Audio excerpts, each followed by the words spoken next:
9 more hours. 9 more hours. 9 more hours. What's going on, everybody? How we doing? There we go. My spaceship was leaking ever so slightly. There we go. What's going on, everybody? How y'all doing? Happy Tuesday. Good morning, good afternoon, good evening, no matter where you are. Hope y'all are doing well. Hanging in there. Hey, I'll take that for sure. I hate it when my spaceship leaks.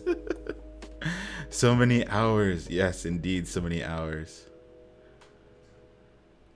Alyssa in the house. What's going on? How you doing? I would do a bruh, but I need the points. It's Wednesday there, Memphis. Happy Wednesday to you. That's funny. Only 9, not enough. That was fun. I'll tell you what, though. Those 9 hours on Sunday, they flew by. I was surprised. I was at the end. I was like, wow. It just felt like it just kept going. It felt like it. I don't know. It actually like. I thought I'd be like really drained and really tired by the end of it, but I just wasn't. Like that was a lot of fun. It was really like energizing. We had so many good folks in chat. Yeah. The second dose of the vaccine kicked your butt. Sorry to hear that. Hope you're feeling better now. How do you have the energy? Well, I was caffeinated. I'm not gonna lie. I was there was a point during that stream where I was a little, I don't know, I was a little like the caffeine and the lack of food. It kind of was. I was in a weird spot for a little while, but we pulled it through. Sponsored by Diet Coke. I wish.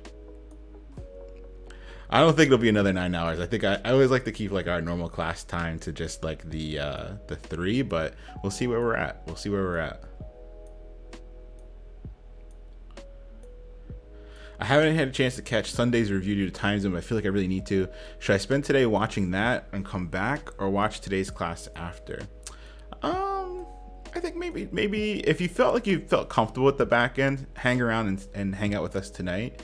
If you feel like you're really behind on the back end, maybe go watch the Sunday crash course and then join us on Thursday. Yeah. Well, I hope you're feeling all right. We did approve of the caffeine. Sometimes you just need the go-go juice, you know, just to keep it going. Fluff, starting already, Fluff. So I got the water today. Feeling good with the water. I do got the water today.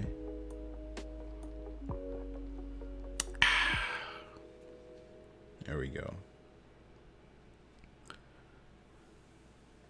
Alrighty, folks. Tonight, let's give everybody a chance to get in here. We're gonna pick up right where we left off on the end of our 9-hour super review. We were just completing our first application, that was the full stack application, where we were building the wrap names list where they could put their birth name and their stage name. Tonight, we're going to dive into the to-do list, take it apart piece by piece. You all are going to ask tons of questions.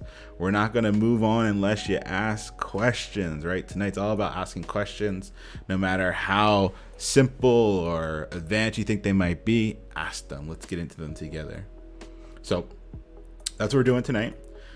We did have a raid on Sunday, and I thought it was funny because we thought we got. We didn't get got. They were live, and at the end, they said they wanted to send some goodies to our community. So I'm really excited about that. I think that's gonna be a lot of fun. So we didn't get got. We go get. We didn't get got. I thought we got, but right at the end, they saw us, which is funny. But yeah, so I just wanted to say that because I know a lot of people probably dipped.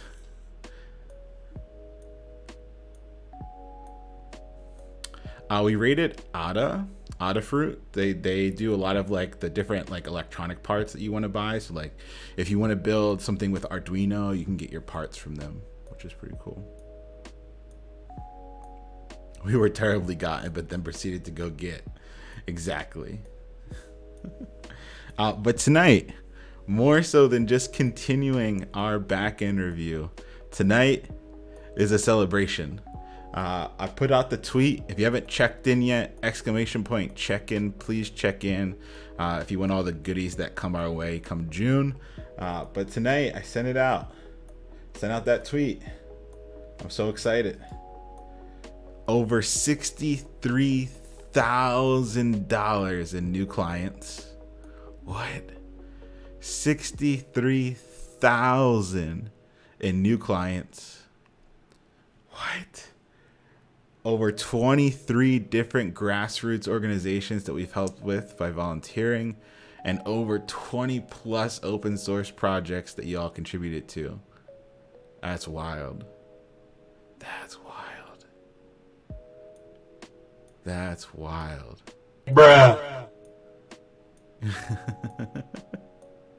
Exactly, bruh. That's so wild to me. What's up, Sam? Hey, Leon, are you going to leave us hanging once you get 100 dev jobs? No. We're going to run it back. We're going to do it bigger. We're going to do it better. We're going to have all of y'all to support the next group that comes through. So I'm excited. We're going to finish up May strong. We're going to finish our backend review hopefully tonight. I'm pushing the team project due date until after class on Thursday. So depending on where we get today, Thursday might be another chance to work with your team to finish that all up. We'll make that call at the end of tonight's class.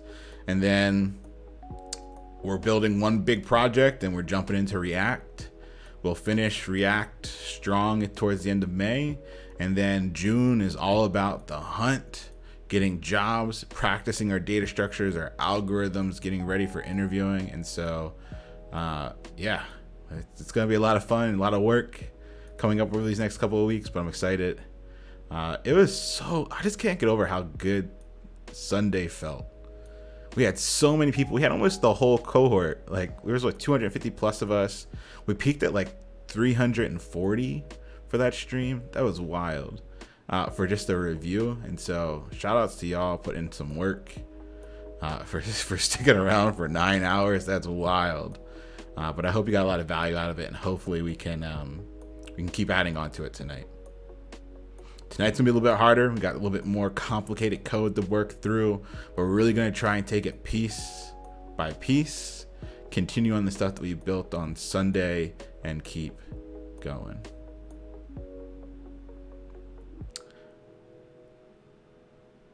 I've been seeing a lot of QA engineer jobs in my area for companies I'm interested in working for. What do you think about applying for these types of jobs? Apply.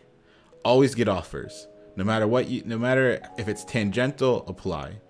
Because if you get an offer, you can always leverage that somewhere else, or maybe you really like the company and that's your way in. But yeah, you should apply.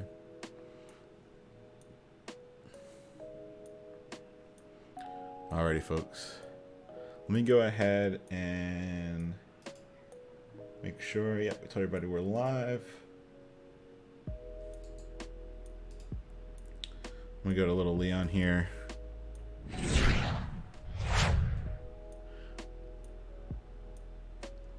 Hey, Memphis, glad to hear that. Let's go ahead and chill the music too. All right, so 63,000. What? That still blows my mind. 63,000. That's wild. If you catch up, Robo, yeah, you got a lot of catching up to do. Oh, my glasses were dirty. I wonder what this does. Hold on. Does this get chroma keyed?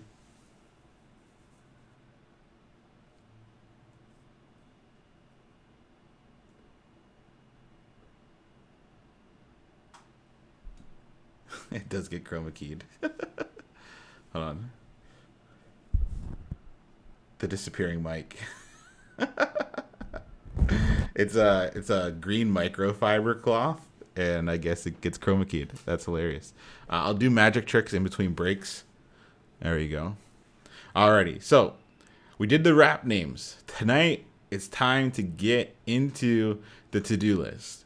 If you need the slides, exclamation point slides. Here in our chat, we'll give you the slides for tonight. They're auto-advancing, so if you don't want them to auto-advance, you can take off the live part, and that'll give you full control over them. If you need the code, it's on our Discord, !Discord. We'll take you to our Discord community, agree to the rules, and all the materials will be there for you. We are going to probably, if you're watching on YouTube, we'll probably combine both the videos into one. So you're going to have like this one really long video to work through. But all of the code and stuff should be down below in the description. Cool. Alrighty. Yeah, 15-hour video, easy. Exactly.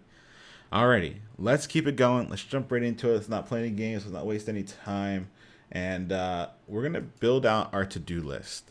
Let me go ahead and run my to-do list application and just so that we can see it and see what's going on. I'm going to look at my package.json. I forget what my start command was. All right, npm start. All right, our server's running. We connect it to our database. It's all looking good. Let's go to our localhost. All right, so here we have our to-do list. It seems like we have our login and sign up, so we know that we'll get to authentication with this one. So let's go ahead and let's just create a new account here. Username, John. Email john@john.com. Password. Remember, it has to be 8 digits because we have that server-side validation. Oh, that already exists. All right, cool. So if there's already a John account, let's just log in then. John@john.com. And remember, we just want to see the application, and that way we can talk through it. I forgot that John had their evil to-dos. All right, so we have a really simple to-do list here, right? We have the slides might be broken. Make sure that you refresh. I know that slides.com was having a little bit of trouble earlier. Do a hard refresh, like Command-Shift-R or whatever it is on Windows or GNU Linux. But they were having a little bit of trouble earlier, I noticed. If they aren't auto-advancing, maybe we don't rely on that today. That's unfortunate, but definitely try giving it a hard refresh. Yeah, it seems like one of the big server providers is having trouble today. This will be local auth MV. All right, so we have our to-do. Let's just focus on the to-dos for right now. So let's go ahead and add second thing. All right, so we're able to add a second thing to our to-do list. We're able to mark our to-do list complete or not complete. And so yeah, we have just a normal to-do list. Cool.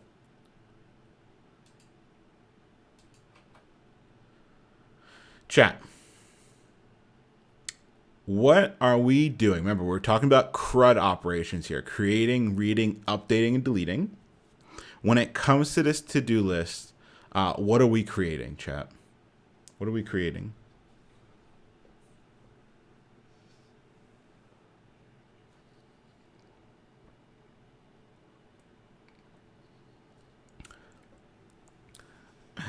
We're creating to-dos, exactly, like a thing that we're going to do. Great. So let's think through how we're going to create something. What have we done? What have we done to create? Like what did the user do to go ahead and create that new item?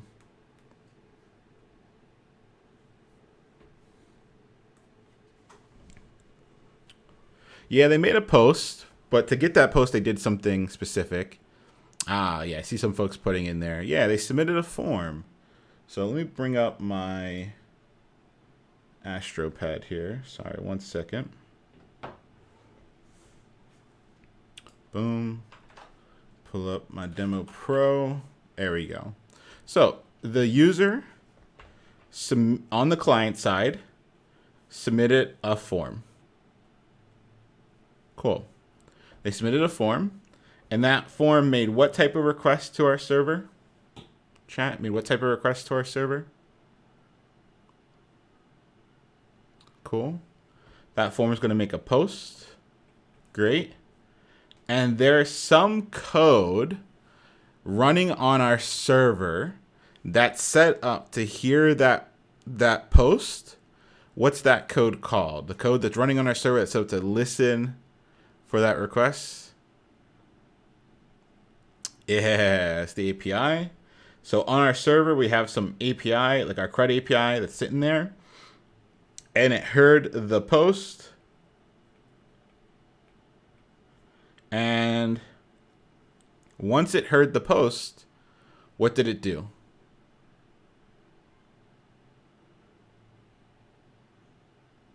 It heard the post. What did it do? Yeah, it went to our database. It created a new document. And that document had the data that came from the form. And once we were done creating that new document, what did we do?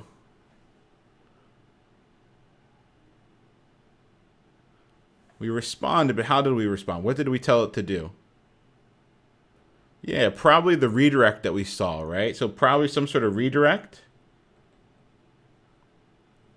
Because if we do that redirect, what winds up happening is that the page refreshes.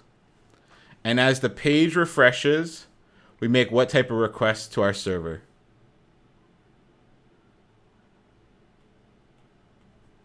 Exactly, we make a GET. Now, there's some code. You know, like there's like a, what's the song? There's like a hole in the ground and trees in the hole in the whole wide world. You know that song? I feel like this is what we're doing here. All right, we made a GET.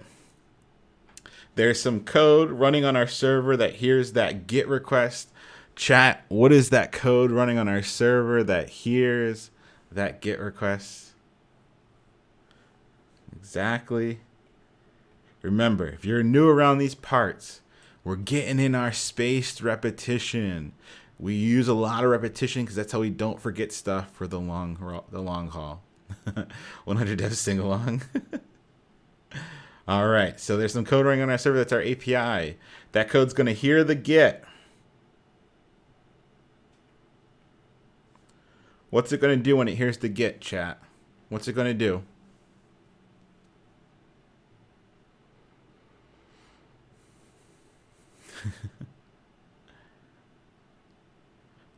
It's going to go to the database. All right, so we're definitely going to the database. And to serve up this page, what information do we need from the database? What do we need from the database? Yash, we need to find all the documents. Great. And what else do we need?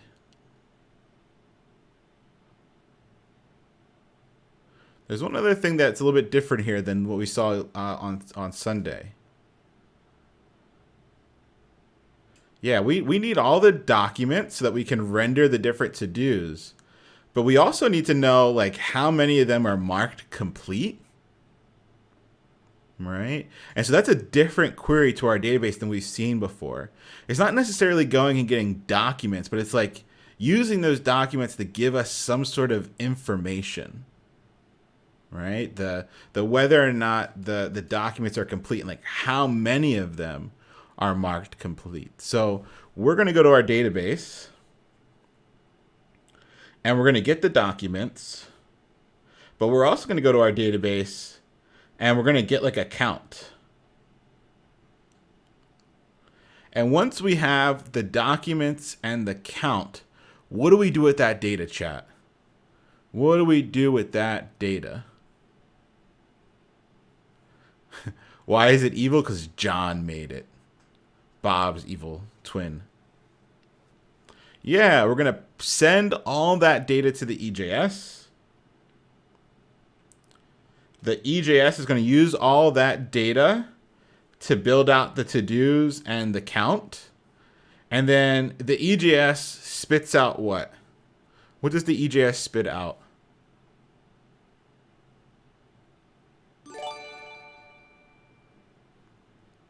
Spits out HTML. Exactly. Hey, Cookie Codes, how you doing? Thank you for the gifted sub. Hope you're doing well. Good to see you. Thanks for stopping by. Hope you're doing well. All right, so we went to the database, we got the documents, we got the count, we passed all that data into the EJS. The EJS used that data to spit out HTML. And then what do we do with that HTML, chat? What do we do with that HTML? What do we do? Yeah, we serve it up. Serve it up. We respond with it, right? So we do our response, and that response takes that HTML and sends it back to the client. Cool. Let's stop here for right now, and let's take a look at these 2 bits of code inside of our to-do list. Now, there's a lot of other stuff that we have in this to-do list because we did authentication. We also did MVC architecture. So there's a lot of things that will be a little bit different here. Don't worry, we're going to build up to it, but we're going to cover the things that we already know how to do. On Sunday, we talked about the gets and the posts. So let's start there. Okay. So in this code, where I'm actually doing my gets and my posts are inside of my controllers. Now, we're going to get to a more in-depth MVC in a few minutes here, right? All right, we're going to get to a little bit more in-depth how MVC works. But very, very quickly, if we're thinking about an MVC pattern, right, we have our client, and that client makes a request. That request then gets passed to the appropriate controller. And that controller is kind of like the person in the middle. Sometimes it's going to hand off data to our views. Sometimes it's going to hand off data to our model. And we kind of got to understand what these 3 pieces are doing. The views handle kind of everything we're going to need to like show stuff to the user. It's where we'll send our data, where it's all of our templates will be. It's how we're going to present stuff eventually to the user. The model is going to be the only thing that can talk to the database. And the controller just sits in the middle, sometimes getting data from the database via the model. And sometimes it sends that data to the views. And a lot of times what we're doing is we're getting data, passing it to the views, and then sending our completed HTML back to the client. Okay. So that's the quick and dirty. We're not going to focus on that piece just yet for right now. But what I want to look at is how we're actually doing the getting and the posting. Okay. We'll cover MVC in a little bit more detail in a bit, but I just want to talk about the getting and the posting. Hey, PD. Alrighty. Adil, thank you for the hydration. Cheers to you.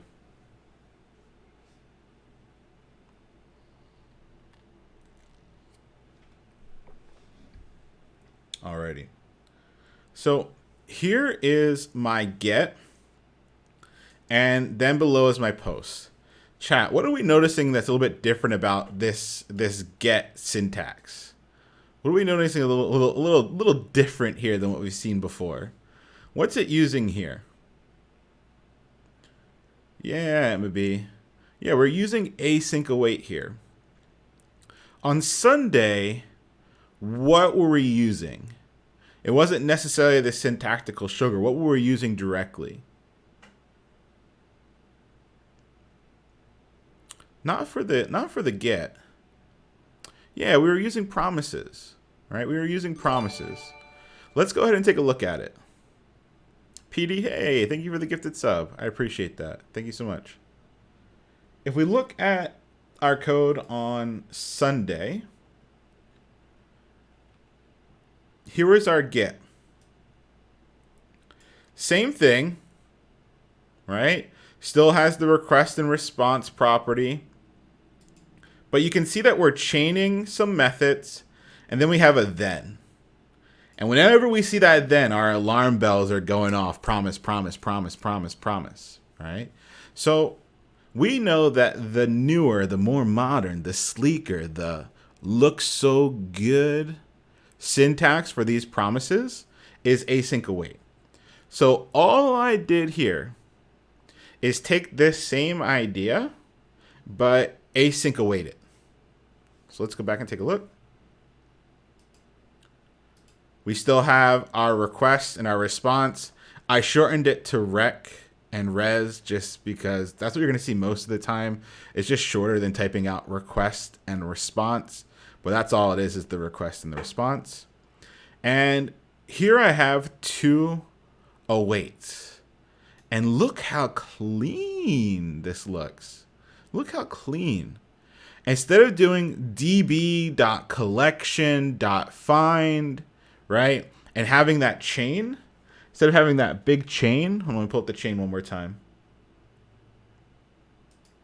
Instead of having like this like db collection find, like this whole chain, I'm just able to do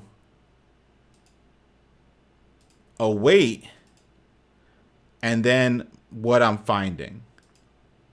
And what will happen is this will run asynchronously, right? This will run asynchronously. And eventually I'll get a response that'll be stored into do items. And the same thing for line 8. I'm going to go count all my documents, and eventually I'll get a response that'll be stored in items left. And so once both of these lines have run, then our last render line will run. And that render line is going to take that data and pass it into our EJS. So let's peel back what's happening here and see the newer syntax. Now, you'll notice that instead of I have to do here. Chat, what is to do replacing here? That's it, Robo. It's cleaner. It makes your asynchronous stuff look synchronous. Yeah, to do is replacing that db.collection. Right? If we look at our code from Sunday, it's replacing that db.collection. So we no longer are going to say, all right, this database, this collection, we don't need to say that anymore. And the reason we don't need to say that anymore is because we're using a model. Okay? And this model is going to be everything that we need to talk to our database. So if we quickly look at this model, you can see that we're no longer using just regular old MongoDB. We're using Mongoose. Right? We're using Mongoose. So in our server.js, we set up all of this stuff. We set up how to connect to the database. We got Mongoose running. We got all the goods running. We'll get there. We'll take a look at all of that. But for now, just know that we're connected to our database and we're using Mongoose instead of just regular old MongoDB. Now, chat, why do we use Mongoose and not just regular old MongoDB, like the MongoDB client? What is Mongoose going to give us? Yeah. Mongoose gives us schemas, and all schemas do is provide structure for the data that's going to be stored in our database. Okay? And true, according to that, we do get some nice methods that we can use that makes our lives a little bit easier. So here is a schema for our to-dos. Every single to-do that I make is going to have a to-do property, which is going to be like the thing that we're doing. It's going to have a completed property, which is going to be a Boolean of true or false. And it's going to have a user ID. And that user ID is going to be the user that created that to-do.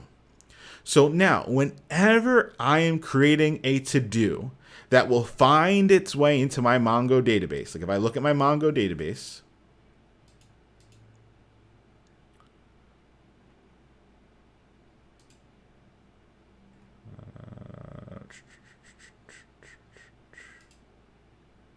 let me go here and show it to you.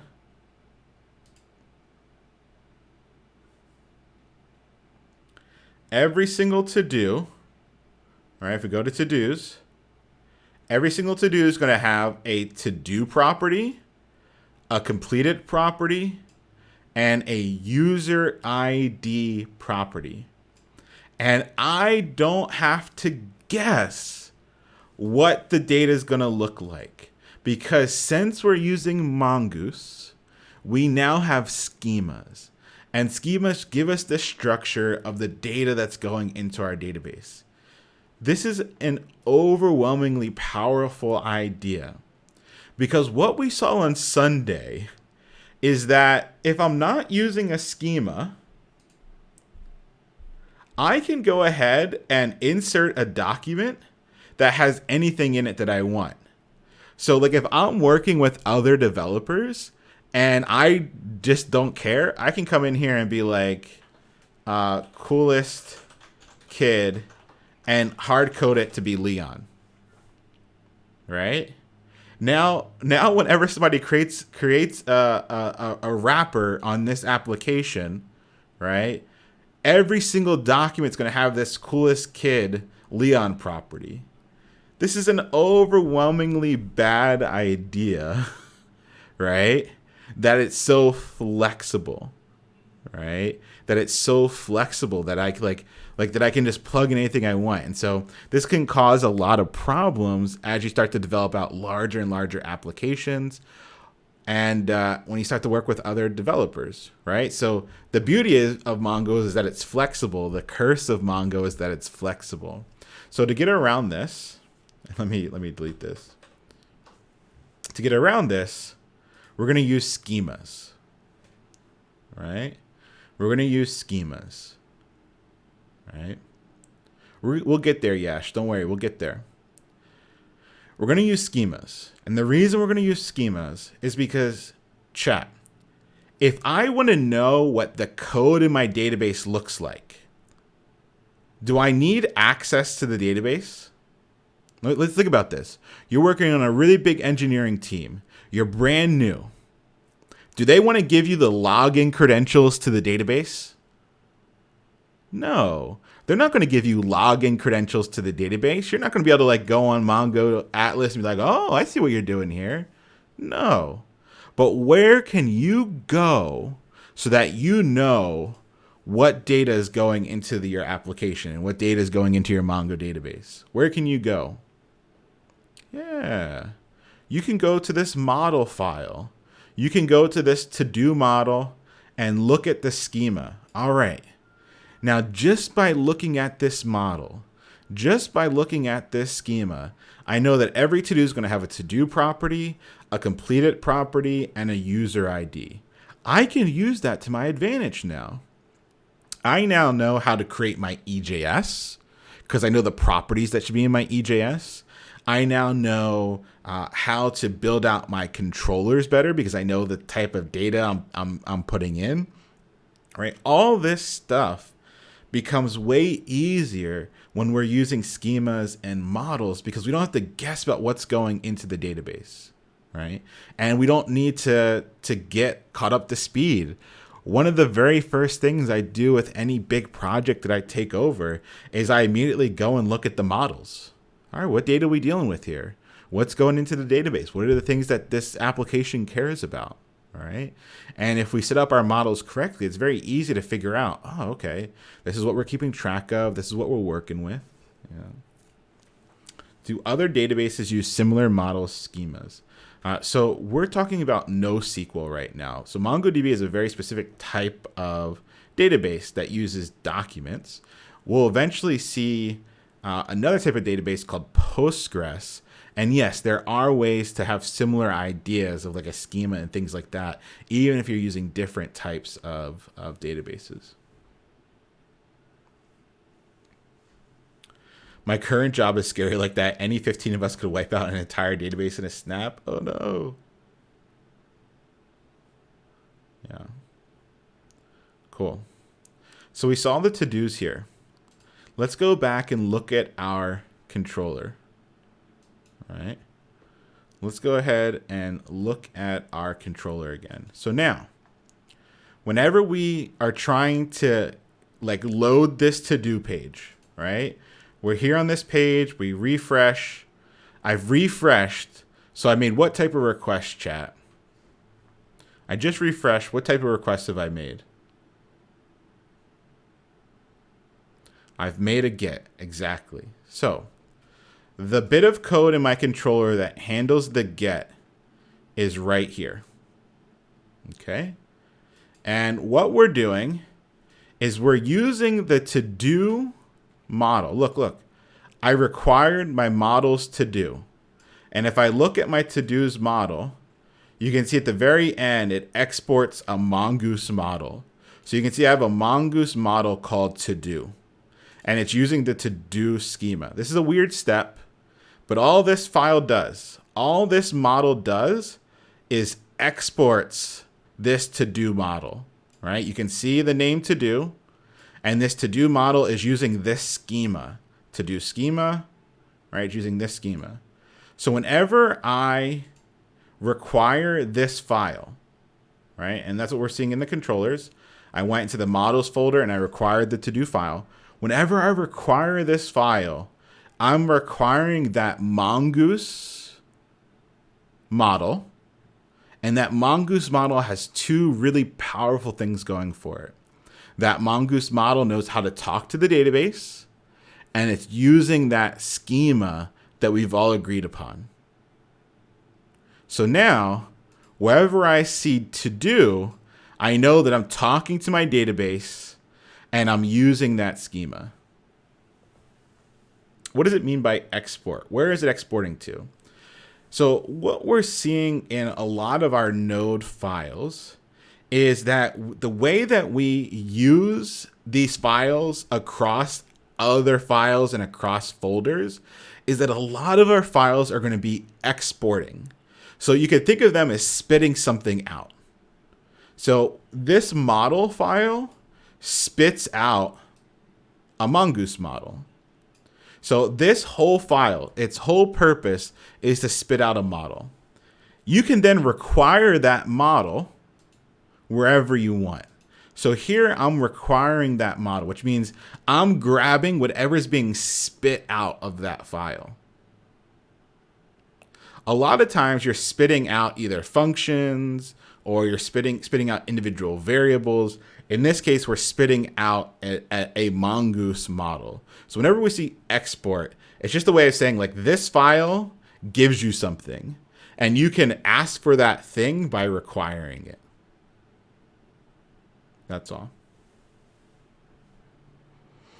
So since we have this model, we no longer need to do like the db.collection.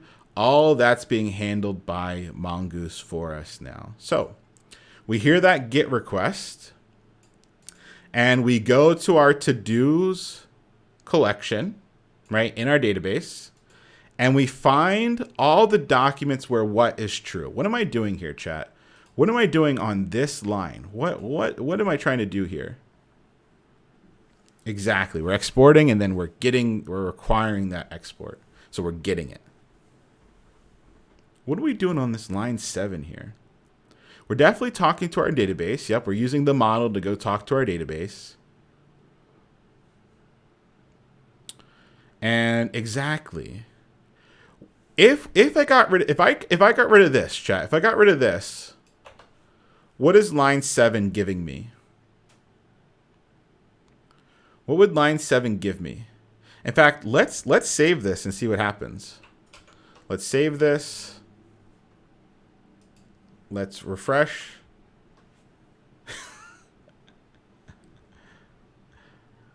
So look at it now. I'm glad there was nothing bad on here, right? It went and got all of the to-dos, right? It went and got all of the to-dos. Yeah, this was just me. It went and got all of the to-dos, right? It went and got all the to-dos. So this find would have gotten all the to-dos from the save it for the self promo channel. I actually didn't type it all out. Thank you to whoever typed that out. I appreciate you. So this finds all the to-dos. Ooh. What did I do? Uh-oh. There we go. Cool. So that went and found all the to-dos. But what I'm saying right here is find me to-dos where the user ID matches something.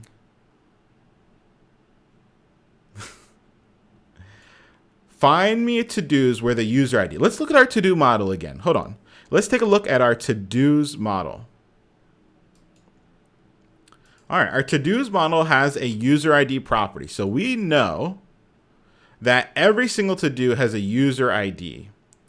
And so what we're doing here in this line is we're saying, hey, don't find all the to-dos.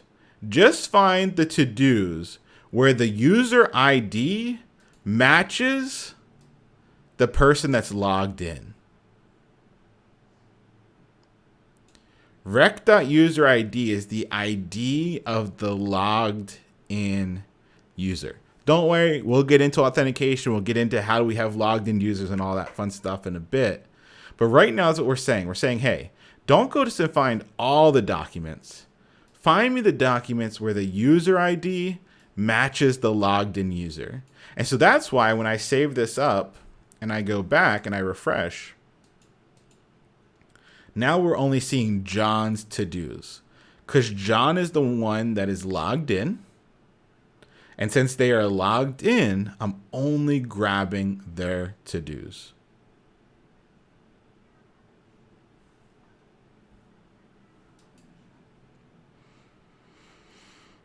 Can you go over the module export line at the end?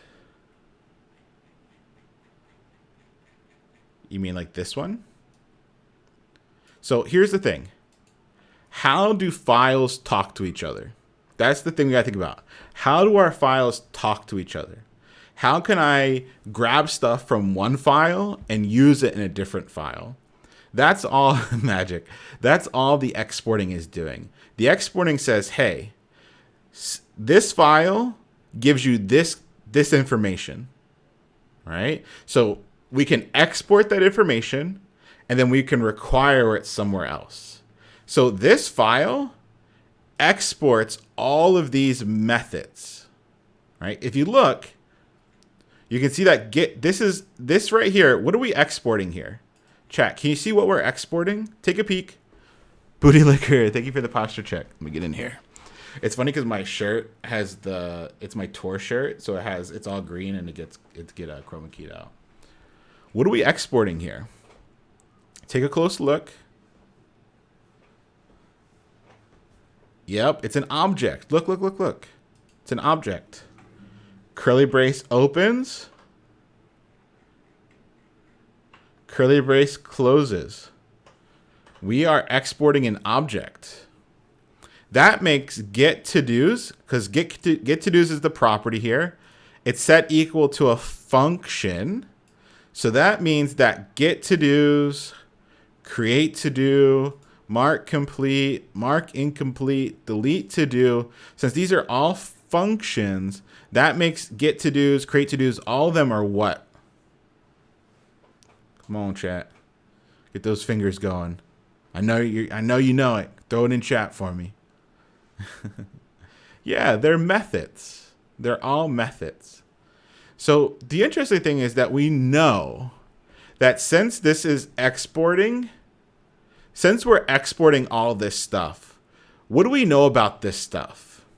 This is a weird question. Since we're exporting, what do we know about these things? They're going to be what somewhere else? If we're exporting here, they're going to be what somewhere else? Yeah, Izzy. They're going to be required somewhere else. We're exporting all of these, so they're going to be required somewhere else. Right? So since we're exporting them, we know they're going to be required somewhere else. So we're going to get to that in a little bit.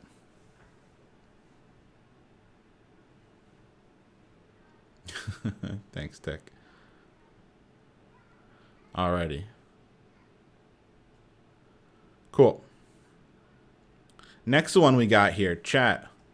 What is line 8 doing here for us? This whole big one right here. What are we doing here? What are we doing?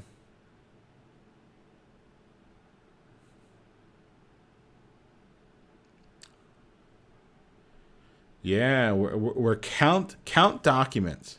What the heck is count documents? Where does that come from? Where does count documents come from? Yeah, it's a Mongoose method. It's a Mongoose method. Since we're using Mongoose, we get access to some of these really cool. We get access to these really cool things, right? Mongoose gives us access to schemas, which makes our lives so much easier. But it gives us access to a lot of these methods that make our lives a lot easier too. And one of them is count documents. And what it does is it can take in values, right? It takes in values and just gives you a number, like how many exist. That's all it does. It just gives you a number, right? And so if we look, chat, what are we looking for? What documents are we counting? What documents are we counting? We're counting our to-dos, exactly. And we're looking for all the to-dos that are not complete, right? And are attached to the logged in user. So we only want the to-dos of the logged in user, right? And they have to be incomplete.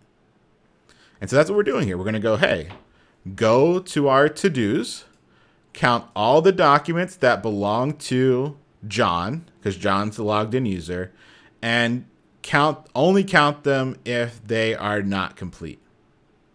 So let's go ahead and look at our MongoDB real quick here. So we have all these documents here. So we're looking for John's, right? And we're going to look to see if they're false or not, right? Because if we can find John's and false, we count them. And so when we look, there's only one, because John has how many to-dos left? Well, how many to-dos does John have? How many to-dos does John have in total? Exactly. John has 2 to-dos, and one of them is marked complete. So if we were to look at John's to-dos, let's use our model here. If we were to look at John's to-dos, we would see 2 of them that match this content, but one of them, their Boolean would be set to true. We don't count that one. Oh, sorry, that's we don't count that one.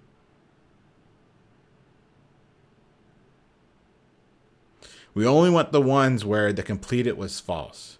So we would find John's to-dos. All right, here's one. Let's see. All right, here's John's to-do. It's false, so this is a match. Count goes up by 1.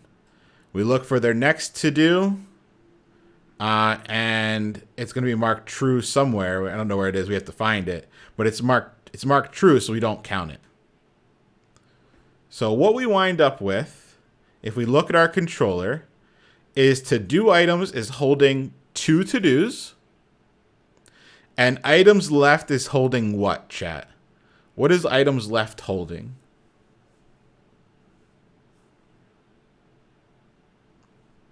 One. Exactly, the number 1.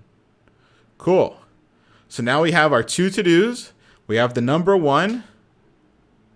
What are we doing with that information here, chat? What are we doing with it? What are we doing with all that lovely, lovely info? devil's elixir.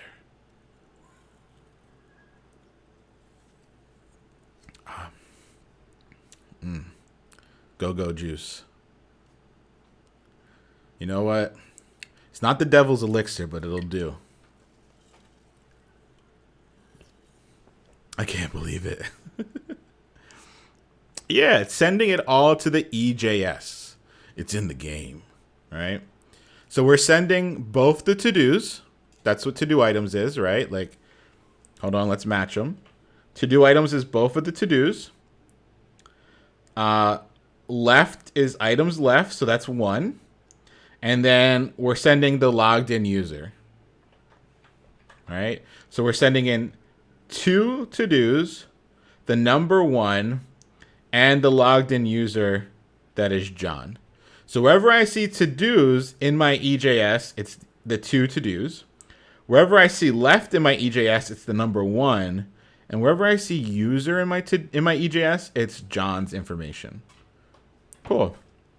Let's look at the EJS real quick, just so we're all on the same page here. Where would my EJS be stored? If I'm following MVC, where is my EJS going to be stored?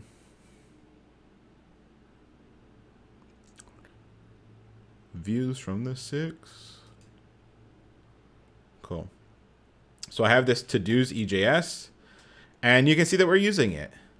So we are looping through all of our to-dos. Look at that fancy for each. No more for loops. Get out of here. We know what we're doing around these parts. All right. So we got a fancy for each. We're going to loop through each of our to-dos.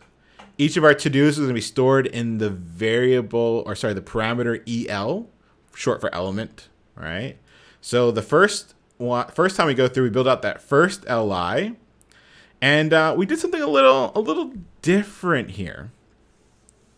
Now this isn't the final form. I'm kind of showing you like the way we got here. Okay? I'm showing you a trip through time. And so before, like if we looked at our code from Sunday, we just plopped those LIs in and we didn't care to identify them.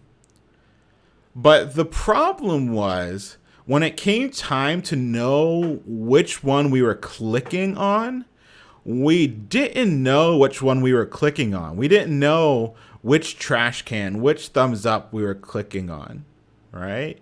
And so we actually had to like listen for the click, use client-side JavaScript to figure out like what text was next to the trash can, and then use that text to like make a fetch. And we ran into some problems with that. And the problem that we would run into was what, chat? With this older way of creating each of those elements. What was one of the problems that we could run into? We could delete wrong stuff, yes. Izzy got it. We could have duplicates. What if there were 2 wrappers with the same name? Or what if there were 2 to-dos with the same to-do item?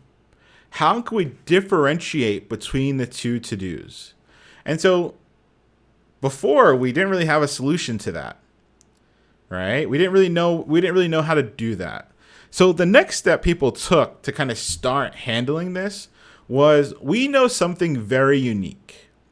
Every single time a document is created in our Mongo database, it gets a what?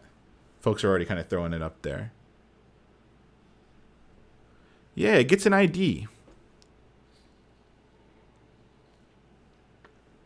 It gets an ID.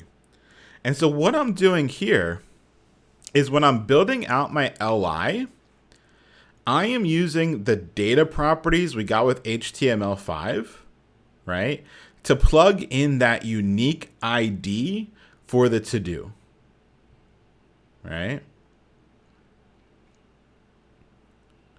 We're so making that an emote. Shouldn't you teach them Express? That's going to be an emote. It has to be. So we're going to use that unique ID to our advantage. So now even if even if we had two to-dos that were the exact same thing, right? Even if we had two to-dos that were exactly the same text, we know that they're going to have different IDs. Let's look at a to-do real quick. All right, so here we go. Learn with Leon is the best. Same content as this to-do. Learn with Leon is the best. Right, so this is the same content. What's different though? What's different? The IDs are different. Yeah, look at this object ID. The IDs are different. Since the IDs are different, we can use that to our advantage. Right? We can say, all right, when we create this LI, give it a data ID that equals that value. Now, this can cause some problems down the line. It might not be the most secure thing to do, but for now, it's going to work, okay? For now, this is what we're going to do. Are we getting the unique ID from our database? Yes. So there are two different kinds of IDs that we're using. We are using the ID for the document, right? But remember, when the user is logged in, and we haven't gotten to the authentication yet, when a user is logged in, that user also has an ID. So right now, we're not talking about the user's ID. We're talking about the ID that's on that document, right? So we know that we can go ahead and grab the ID from that document for that to do, right? Right? That is a to do, right? We grab that ID and put it in there. So that's how we could have two LIs with the exact same content, but differentiate between the two of them. Cool. The next thing here, we have this like ternary right here. We were feeling fancy when we did this one. We were feeling real fancy when we did this one. So what we're doing here is we're saying, hey, the to-do that we're on, is its completed property true? Like, does the LI have a completed property of true?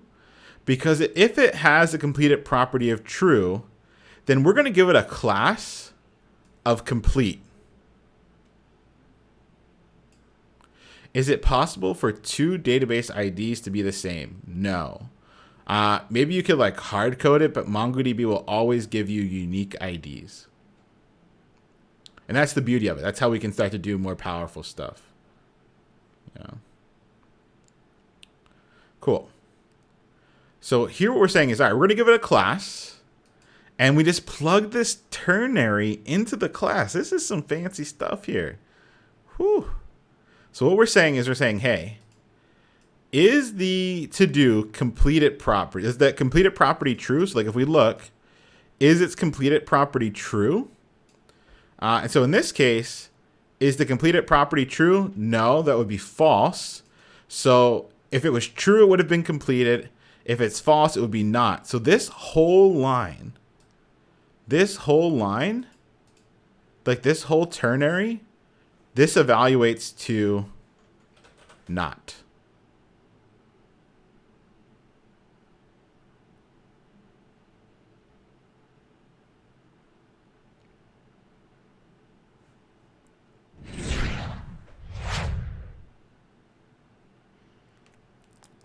Everybody see the leprechaun say, yeah. That's cool. That's cool.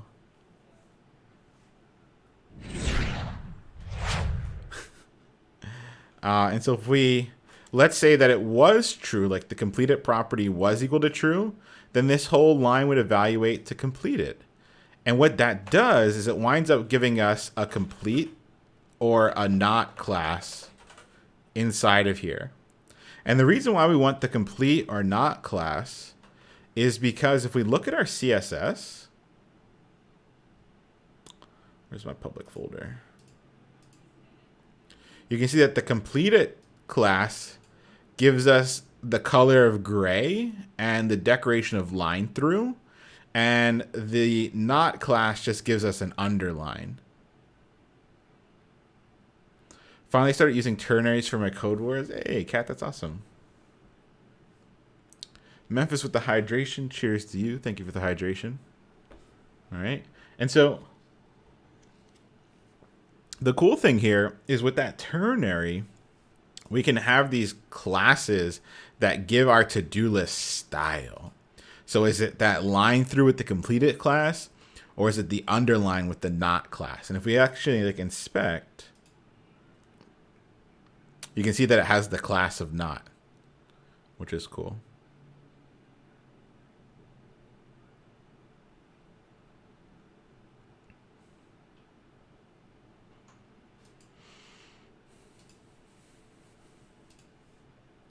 All right, let's finish looking at this EJS. We're actually going to put the actual to-do text in here, and then that's the end of our LI. And in the case of John, this for each would run twice, creating 2 LIs. Cool. We also have some other EJS that's here.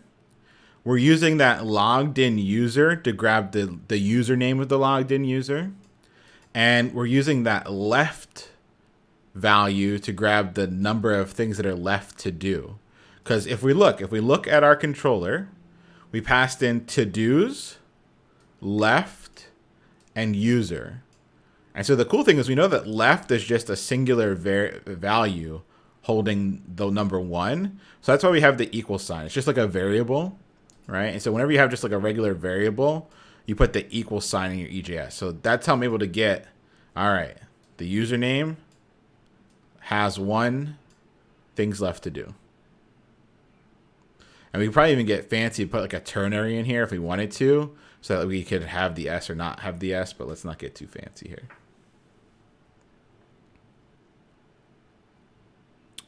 Where does to-dos come from? So yeah, Slay, if we look at the controller here we give, so if we look at this, we went to the database, we found all the to-dos, and we stored it in this variable here. This variable we're passing through to our EJS with the name of to-dos.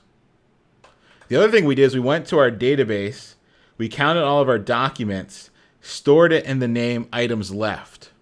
We passed items left into our EJS with the name of left. So wherever I see to-dos in my EJS, it's all the to-dos. And wherever I see left in my EJS, right? Wherever I see left in my EJS, it's the number of items left. And wherever I see user in my EJS, it's the logged in user. Not technically destructuring. RGB, thank you for the hydration. Cheers to you.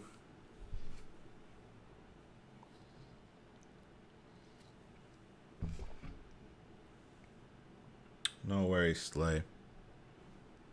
All right. This is a lot, folks. It's a lot. Ask questions, please. Please ask questions. If you're sitting there going, I don't know what Leon's talking about, please ask questions. Where do we use to-dos and to-do?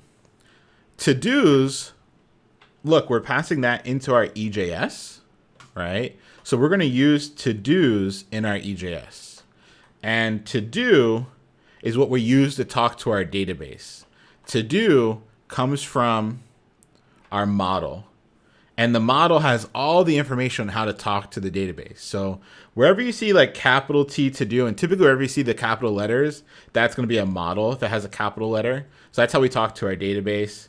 And then to-dos is just the name that we gave all the stuff that came back from that find that we're passing into our EJS. The group project really helped bring MVC to life. Exactly, wonderful. That's why we do group projects. So you can, like, just sitting here listening to me and us talking through this stuff is not enough. Once you get in the muck and you have to write it and figure out what's going on, that's where it all makes sense. And that's why, like I said, towards the end of program, it's going to be a lot less me talking and a lot more you working together, because that's how people learn. You don't learn by listening, you learn by building.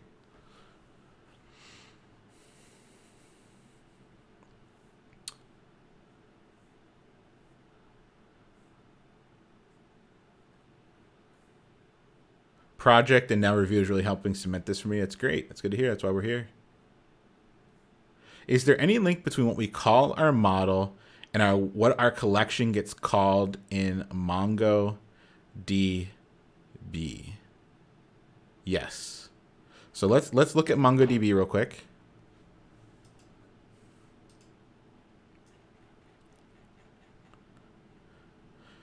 So one, our database name comes from our connection URI. So like the URL that we give for connecting to Mongo. And then this to-dos,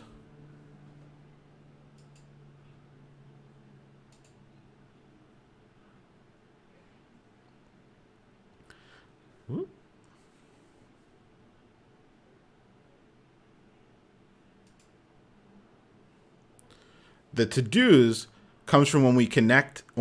So when we connect to our MongoDB, let me show you real quick.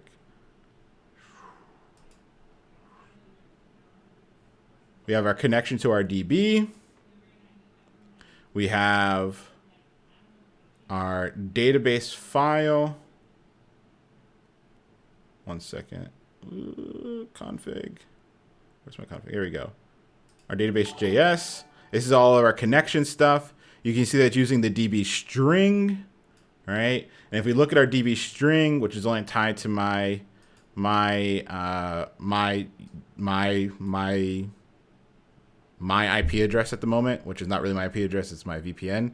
That's where we declare the name of our database, right? So there's a lot of like little connections here that we got to get to, but we'll come back to this. I don't want to get into the database just yet. I want to make sure we go over like how all the pieces are coming together, and then we'll come back through the connection. But yes, it comes from all those little pieces coming together.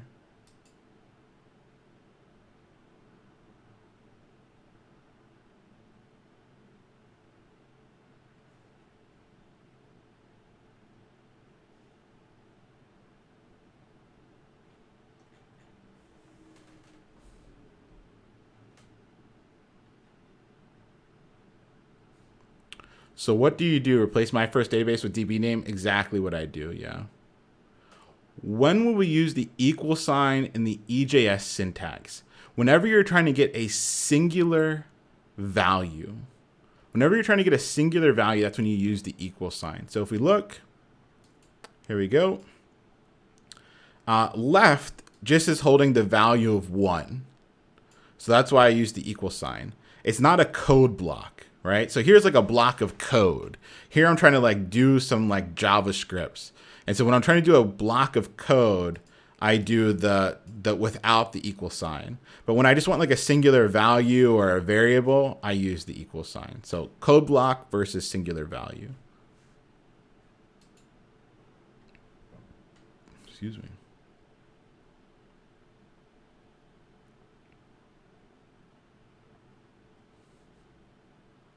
Looking through the questions here.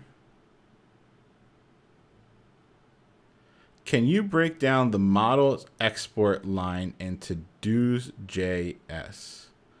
Sure. So if we look at our to-dos, you can see that we're using Mongoose to build out our schema. And then all we're saying is that this whole file spits out a model. Okay? It spits out a model. And we're going to use that model because this model is what enables us to talk to our database. It's what enables us to talk to anything that uses this schema, right? And so we're spitting out a model called to-do. That's where the name comes from, right here, that to-do.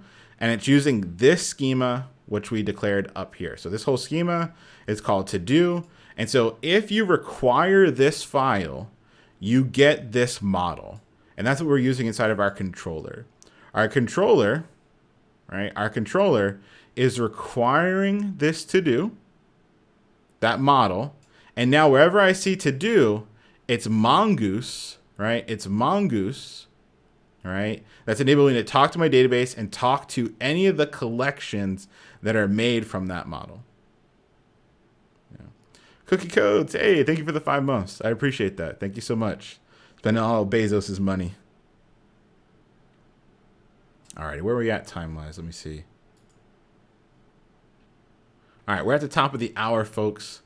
Let's go ahead and take a break, and we'll come right back to it. All right.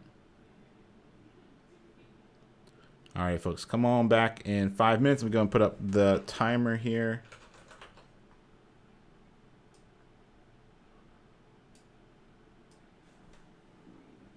All right, put some musics on here. Time flies when you're MVCing. Let's go. All right, some break music here. Hey. All right, let's start the timer. Please take a break. Hydrate, get up, do what you got to do. I'm actually going to run ads so you take a break and that new folks can join us. Oh, Arabog, I missed your hydrate. Sorry about that. Cheers to you. Thank you for the hydration.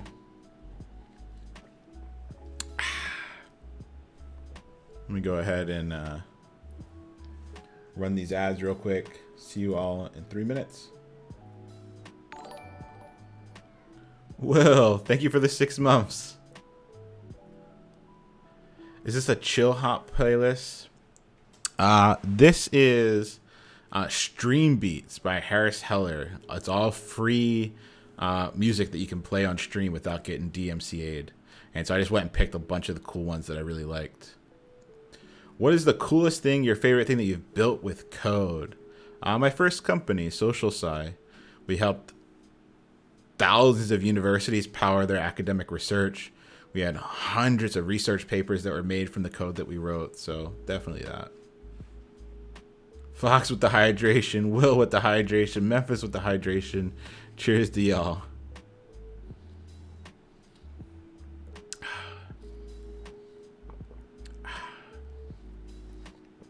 All right, folks, I'm going to take a quick break myself.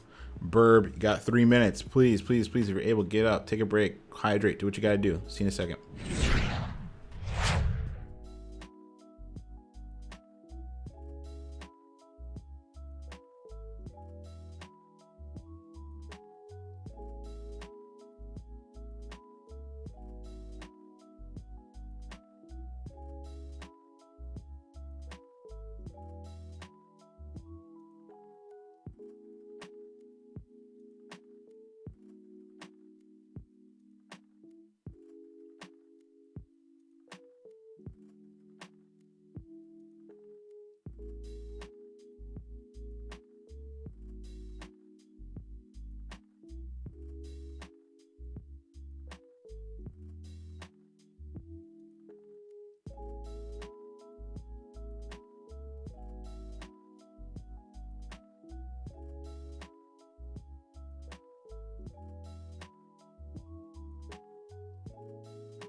Alrighty, folks. Hope you had a good break. Come on back. Come on back.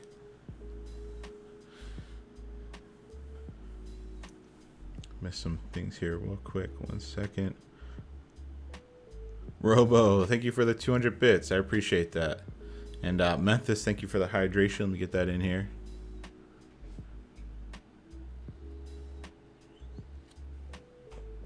Ooh, yeah.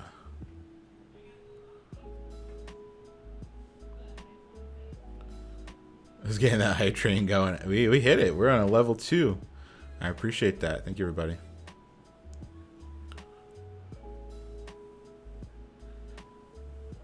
Alrighty, come on back, folks.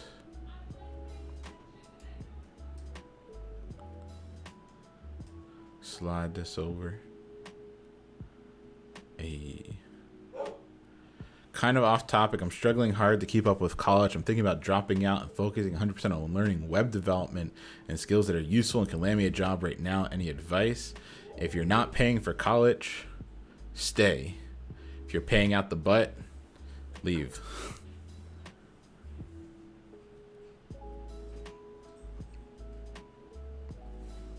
All right, folks, come on back, come on back, come on back. A YOLO coming this stream. I'm sure we can get one at the end. For the folks that stick around to the end, we can do a YOLO for sure. Y'all are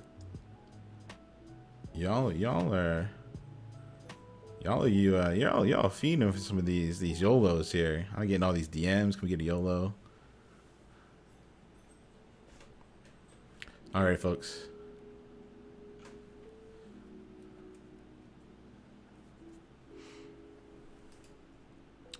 Alrighty, let's get back to what we were looking at here.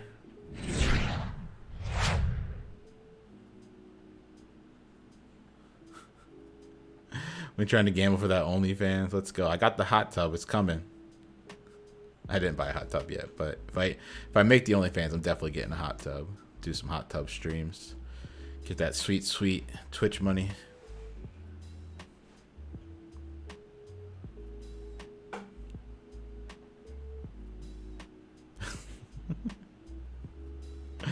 Alrighty, folks. Let's chill the music here and get back into it. I do dig this music, though. Alright. Questions about this get. Questions about what we see right here before we move on. As long as I'm getting that money, right, Catch? Who cares? Got the heating pad on now, ready for this wonderful class. Let's go. Oh, coder chick. I can tell my interviewers that my bootcamp instructor has an OnlyFans hot tub stream. Hey. Anything for the views, am I right? Any other questions while we're here before we start looking at the create?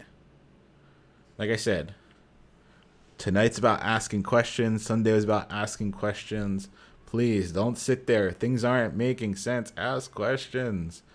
Because if you have the question, I believe other folks have the same question too.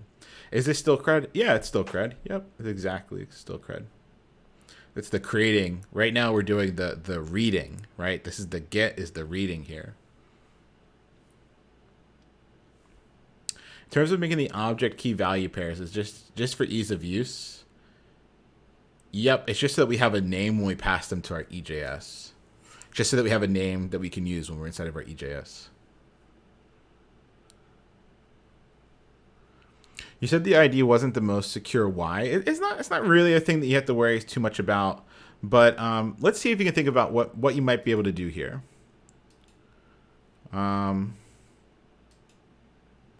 What would the user might be able to do? What could maybe our users do to mess with us?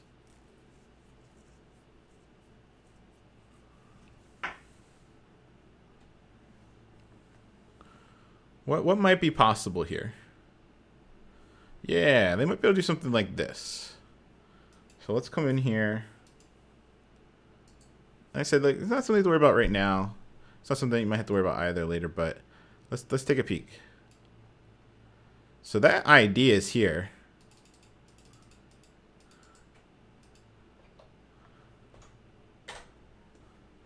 changed it from an 8 to a 9.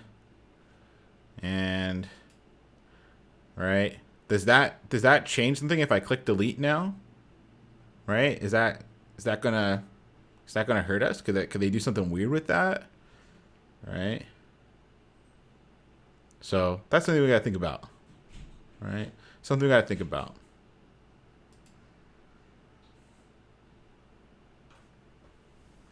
Yeah. So that's what I meant by that. Yeah, there you go, Blah. We're checking user ID as well. So that's the way you get around it, right? Like, we know that they're a specific user that's logged in. We know that they're only able to create specific IDs. So you could be doing some checks there to make sure that they're the right user, it was the right IDs, some sanitizing there. But don't worry about that right now. Yeah, that was good, Blah. Other questions about the Git before we move on? All right, let's look at the let's go ahead and look at the create. All right, chat, what are we doing right here? Line 23 to 27.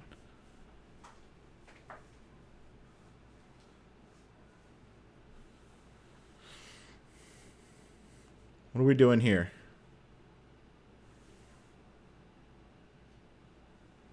Yeah, well, not to the DOM.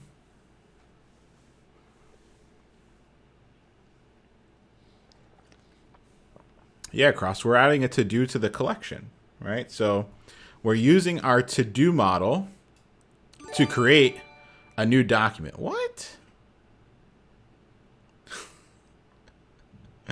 Crumb, thank you so much. Thank you for the 10 gifted subs.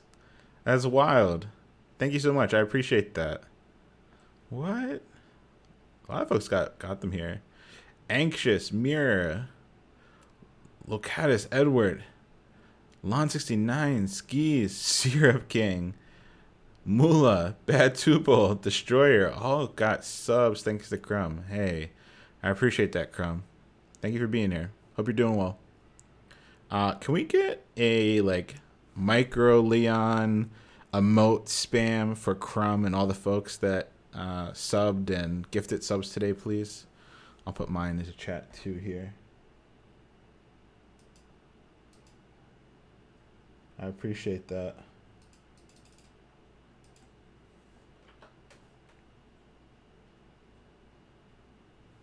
Thank you, thank you, thank you. That's wild. Thank you, everybody. Thank you, Krim. All right.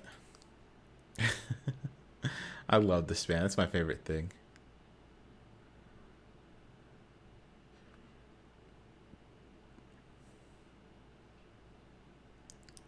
You can use your channel points, Roach. Do all the variables need to be the same as they are in the model? What if we needed to add another one? Then you have to update your model, right? Like you that's the point, that the schema gives us that rigidity that we're looking for. Oh, Crumb, thank you. I appreciate that.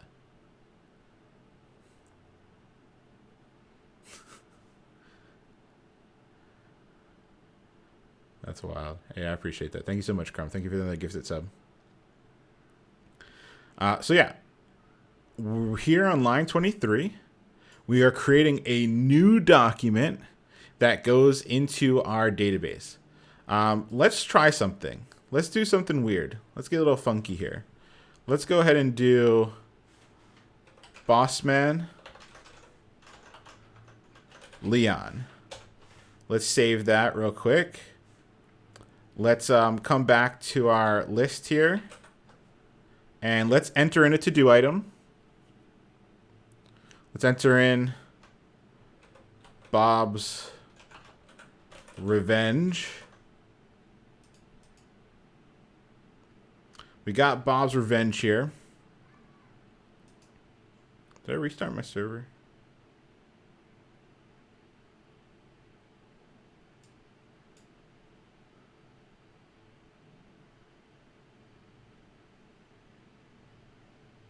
Did I restart my server? I might not have refreshed the page again. Hold on.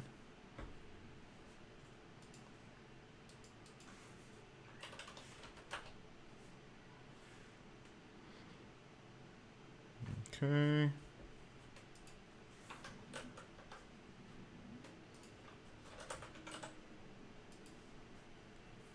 All right, shouldn't be working. Let's see. Let's look in the Mongoose real quick.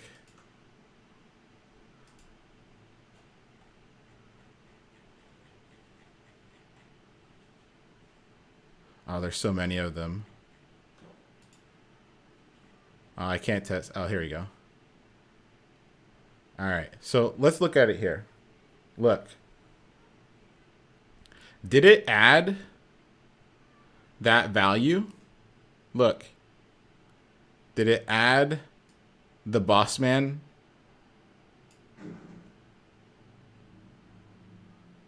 Nah. It didn't. So even though we hard coded it as part of our create, since it wasn't a part of the schema,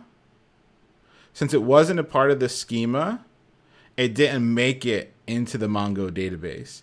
Now you can force this to throw an error too, so that like if you do try to do it, it like warns you that you shouldn't do it. But you can see that if I try doing it on the fly, it just doesn't go in there, because if we look at our to-do schema, there's no boss man property, right? There's no boss man property, so it never makes it in to the database, right?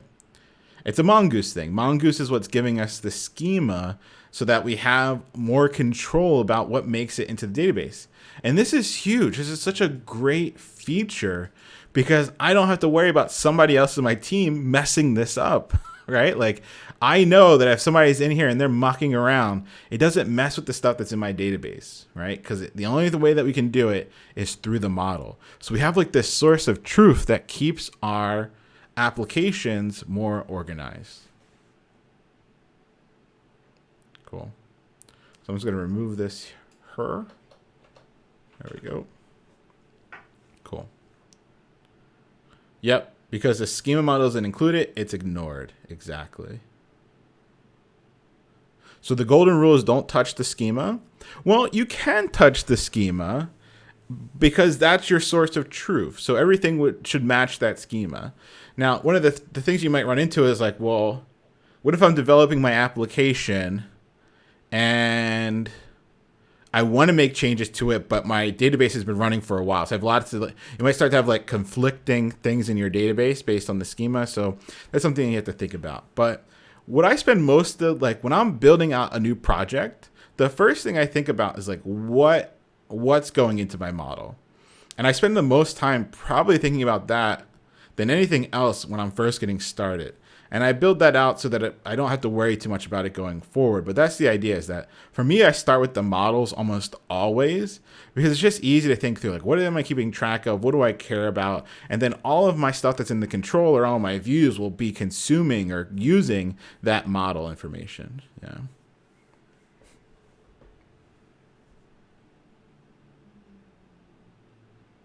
You can do that to flow. You can add stuff to it. Yeah. No, the old documents are still accessible. Yeah. Now, whether or not it's a good thing or a bad thing is a whole different process. There is a way to update, right? There is a way to update all of your documents to match the new schema. So you can do that process. You can update all the documents, right? So that they match your new schema. That's something you can totally do. Now you just update the documents. But you can imagine if you have like millions of documents, it's an interesting process, but it's totally doable. Yeah.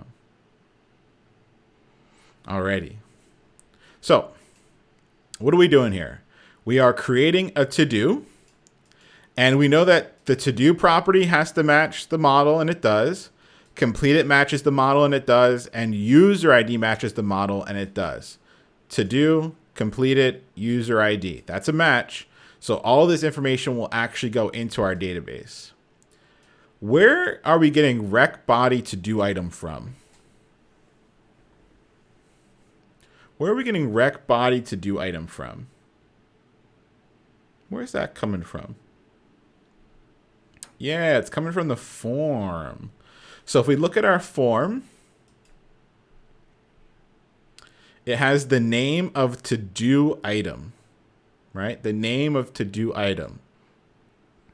So that name, to-do item, is what we are using here in rec.body.todo item. It's coming from that form. In this case, we're hard coding the false property. And where is rec user ID coming from? Where is rec user ID coming from? Rec user ID.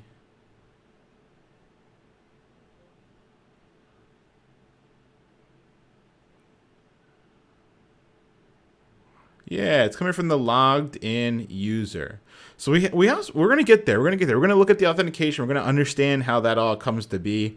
We're going to walk through it. But for now, we know that we have this logged in user, and we can always get that logged in user just by doing rec.user. If you're looking at some like older Express, like older passport stuff too, you'll often see like rec.session.user or something. So that rec session has been shortened to rec user. So if you see that in some older code, that's what's happening there. But yeah, we can always get the logged in user just by doing rec.user. Cool. So when we do our creation, when we submit that form, we go ahead and we use create. Where does create come from? Where does create come from, chat?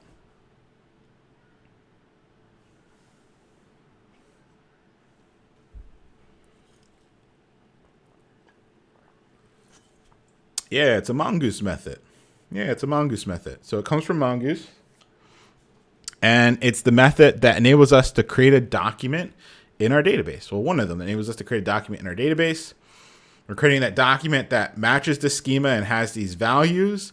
And then when we're done, what do we do, chat? When we're done, what are we doing? We're done, what are we doing?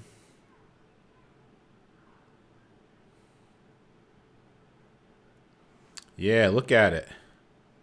We're redirecting back to a specific page. So we're redirecting back to the to-dos page. And when we redirect back to the to-dos page, right, we make a new request. And what's that request that we make? What's the request that we make? We make a get, exactly. And when we make the get, we wind up doing this code all over again. Going to the database, finding all the documents that are tied to the logged in user, counting how many documents are completed, passing all that to the EJS, and rendering what we see. Perry, go ahead and maybe change your quality settings. That might help a little bit. Cool. Questions about the create? Questions about the create? I'm going to get coffee. I see what you did there. How do you see the methods attached to Mongoose? By looking up the documentation. So Mongoose actually has some pretty good documentation. Is rec.body always tied to the form? No. It's tied to the request body that you're sending as part of your request. That body can come from a form, but can also come from things like fetches that happen on the client side as well. So Mongoose has really good docs.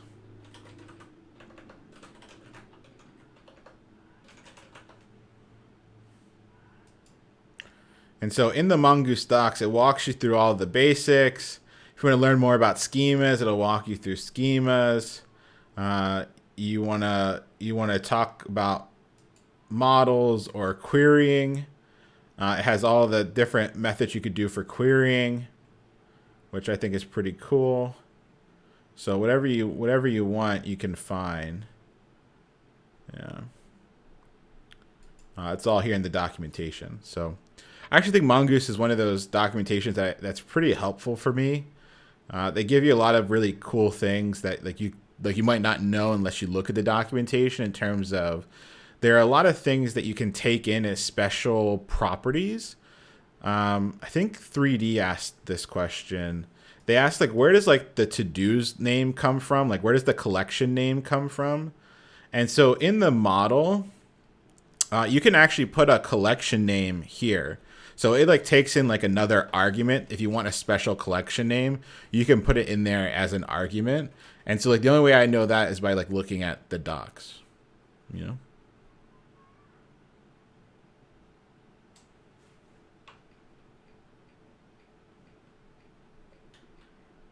What the heck? Okay, cool. Cool.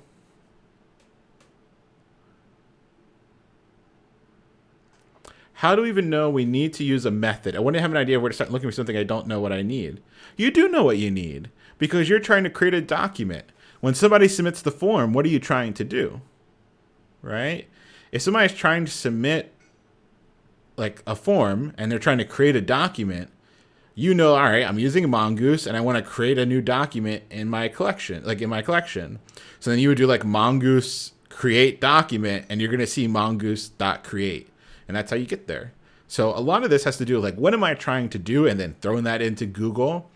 Or whenever I know I'm using a new tool, I'll read the documentation a little bit. Like, I think Mongoose has a really good introductory documentation. And so if I know I'm switching from like MongoDB client to Mongoose, I would take the 15, 20 minutes to read the Mongoose documentation and have a really good idea of what I'm looking for, you know? And so that's the beautiful thing of like good documentation is that it should give you like a good introduction, give you the basics that you're going to use quite frequently. Now, some projects have horrible documentation and I'll be on like their Discord or I'll be in their IRC channel asking lots of questions. But really it comes down to reading their docs and Googling. That's it. Or asking. A lot of like smaller projects that don't have good docs, I just jump in their IRC channels and ask. Yeah. Hello, Simba.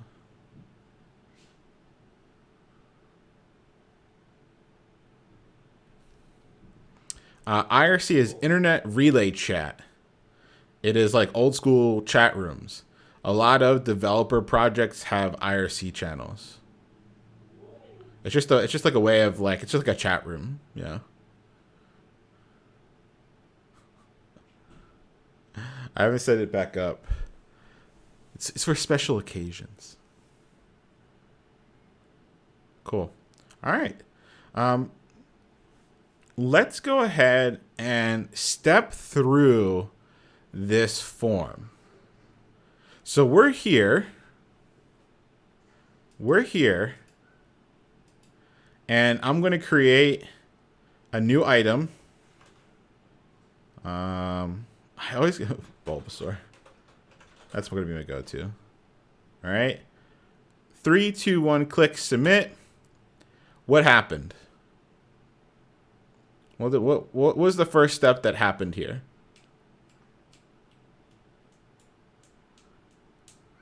It was a post. All right. Let's step through, and we're going to see this again in a little bit more detail. Let's step through the form. All right. So this form, let's inspect it. This form has the action of to-dos, create to-do. So this is my route. To-dos, create to-do. To-dos, create to-do. So that's my route. Let's start with the server.js file.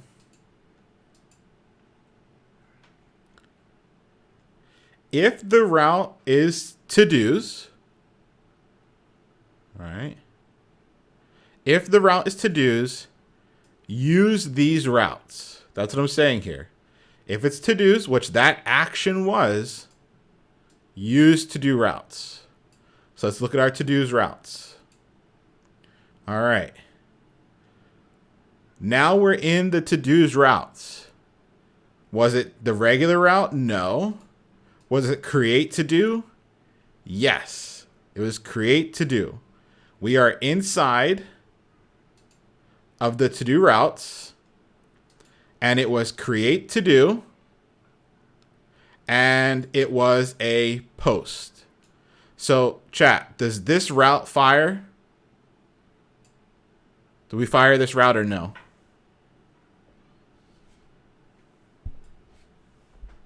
Yep, it does. We're going to fire this route.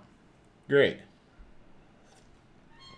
So what we're going to do is, since this route matches, it's a post on to-dos / create to-do.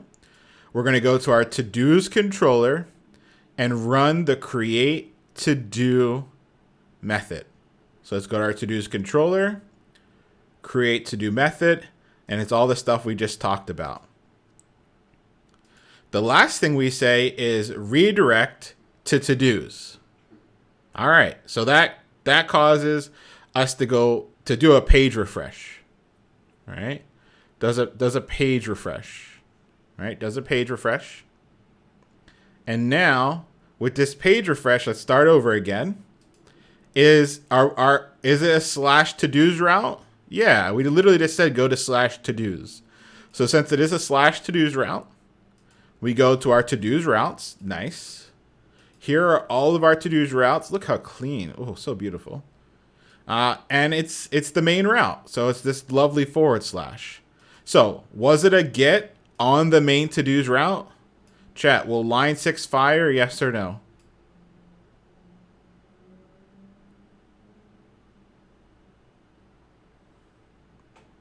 Yep, it's going to fire. It is on the main to-dos route. / to-dos is / to-dos here. We have to make sure that we're logged in. We'll come back to that later. We have to make sure we're logged in. As long as we're logged in, it's going to fire. And so this will fire. We're going to have to go to our to-dos controller and fire the get to-dos method. So to-dos controller, get to-dos method. Boom. We go and get all our to-dos, get the count, pass it to our EJS, and we see it in the DOM.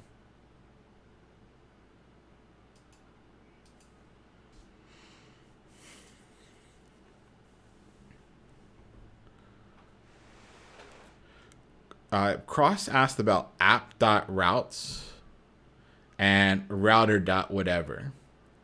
It's just a different way of doing it because we're no longer using. So if we go back to the server.js, you can see that we require express and put it in app. But the way that we connect to our database and everything now is it's no longer in just one singular file. We don't have it all in just one singular file. And so with the newer version of Express, we got Express Router, which handles all of our routes for us. And we don't have to like explicitly do it line by line like we did in the past example. So inside of our routes file, I'm using Express Router. Let me show you that. Express.router. And that's just going to make sure that I can do all of my routes. If it makes you feel more comfortable, this is the same thing as we had set up for app in the past. Yeah. Yeah, so it's the same thing. You can just replace that with app, but it would have to go back into that singular file. Since we want to be a little bit more explicit, and what we got with the newer version of Express was this router, it's the same thing. Same thing.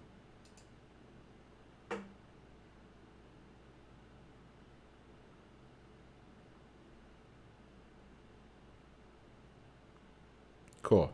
Let's do this one more time. Let's step through this one more time.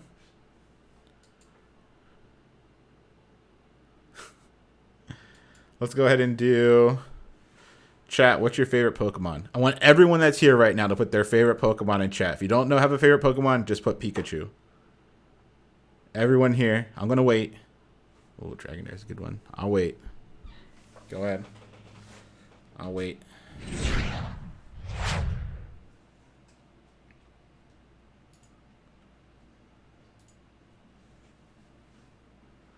Pink Power Ranger.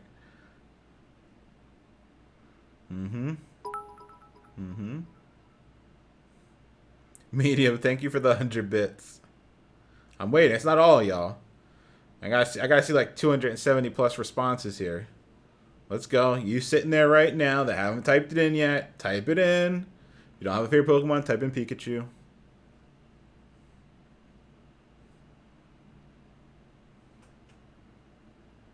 Go ahead. I believe in you. All right. Dragonair is the first one. I like that. That was a good one. I'm not sure if it's the same person typing. We had a lot of Onyx. Let's do Onyx. That was a good one. Cool. Onyx. There you go. All right. So we created our next one.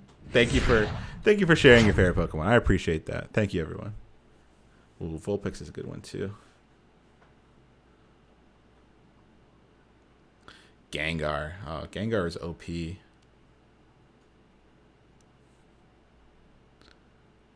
Now's the time to start, Cookie. Now's the time. Alrighty. So we added a new Onyx. If we inspect, we see that we have a form action that's to-do/create to-do. So the full route is to-dos and then create to-do. And it is a post. To-dos, create to-do, and it is a post. So let's start at our server.js file. We know that if it's to-dos, we should use the to-do routes. And if we look,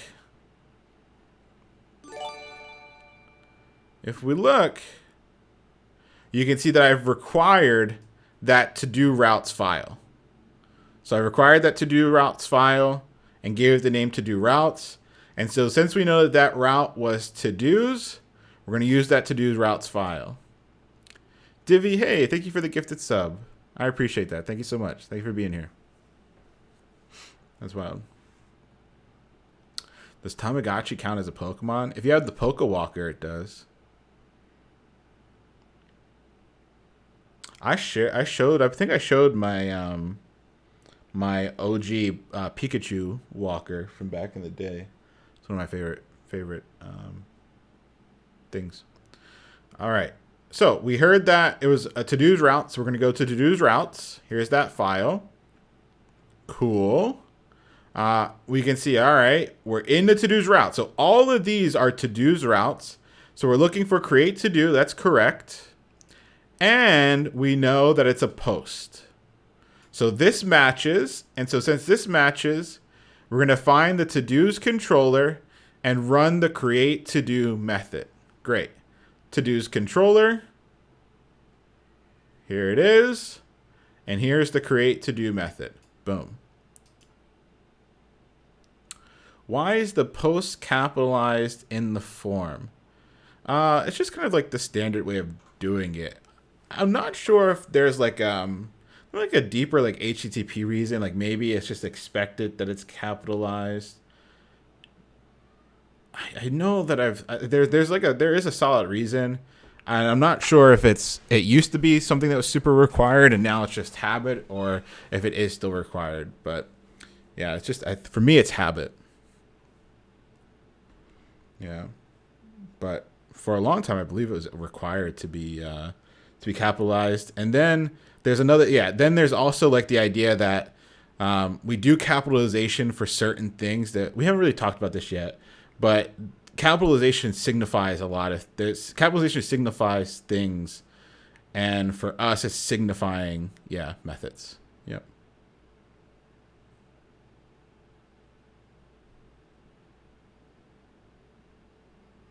Cool. Questions while we're here?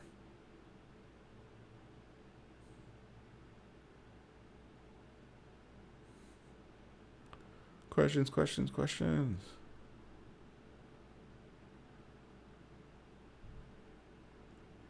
Yeah, Fang, we're working up to being able to we're working through all the pieces, and then once we've seen all the pieces in the correct order, we'll go through everything. And I think it's overwhelming to go through all the pieces individually, so I'm trying to like build up and slowly pull the things in that we need. Can we build a Twitch clone? That'd be cool.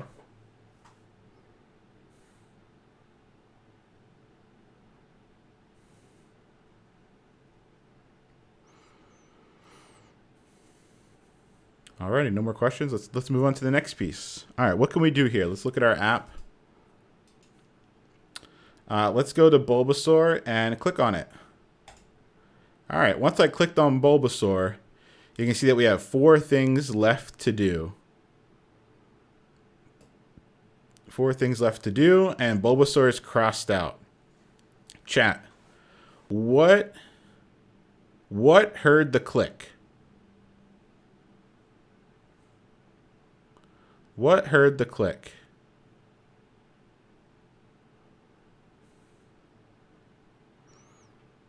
The event listener. There is an event listener that heard that click. And that event listener, that Smurf, is in what file?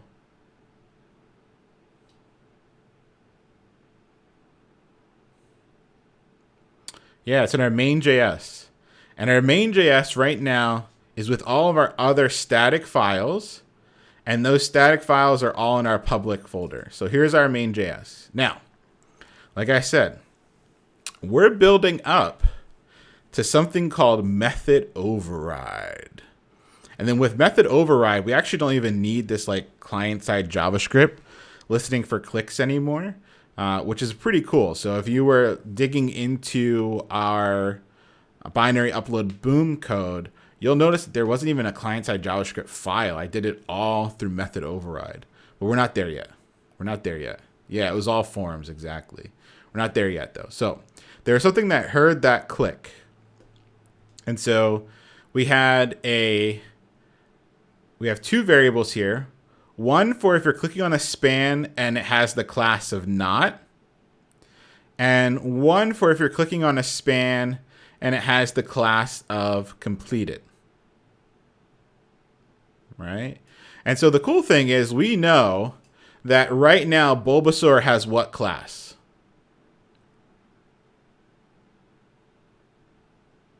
Bulbasaur has what class right now? Completed. Yep. And if I click on it again, it now has the class of what? What class does it have now? Yeah, it has the not class. I'm going to click on it one more time. What class does it have now?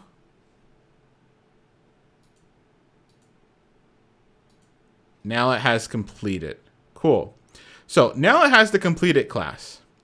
But when I clicked on it, what class did it have?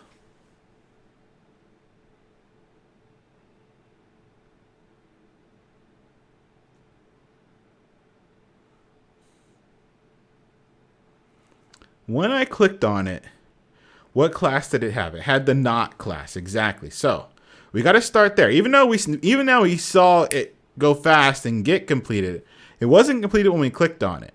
It was not when we clicked on it.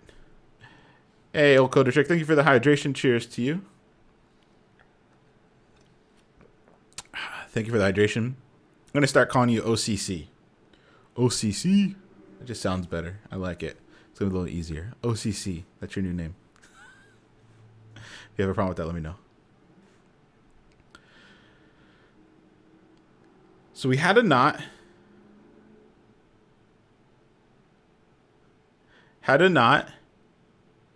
And we clicked on it. All right. We clicked on it. Let's go through.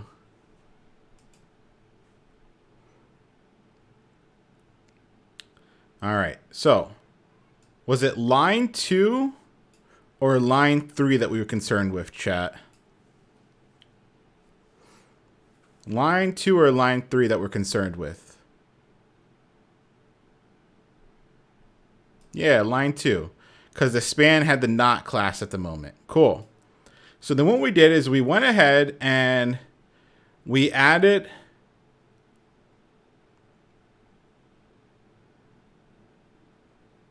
an event listener to each of them that had that not class. So to do item were for all of the documents that had the not class. And so what we go ahead and do is we go ahead and we add a click event to every single one of them. And that click event is called mark complete. So let's go down here and look for that mark complete function. All right, here it is. And what are we doing on line 36, chat? What are we doing here? What are we doing?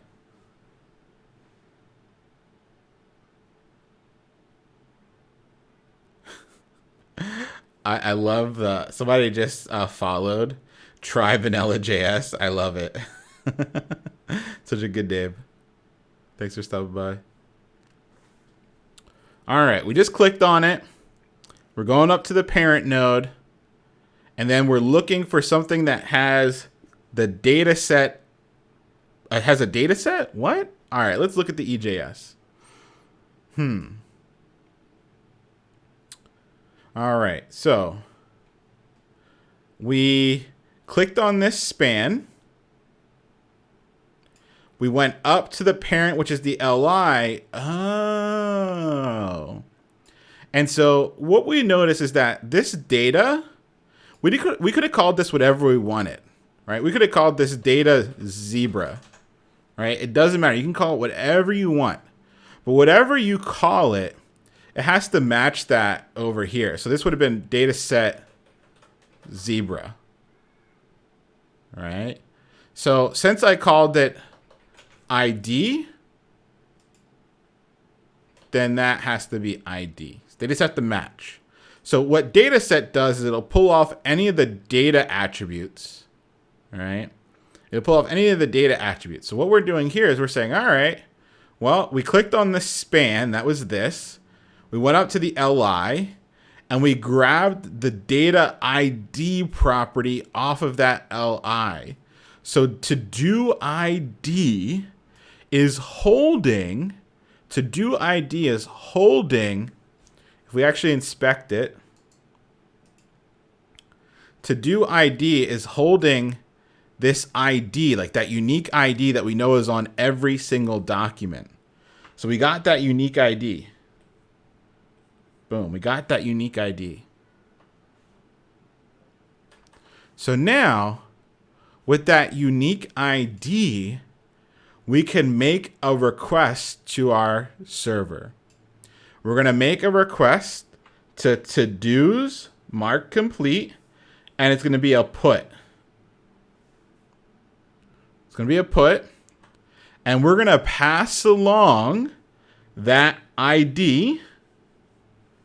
We're going to pass along that ID, and we're just going to call it to-do ID from JS file. So we know where that ID is coming from. Cool. So now we got to follow this pathway. We have to find a to-dos route that has a mark complete route that is a put.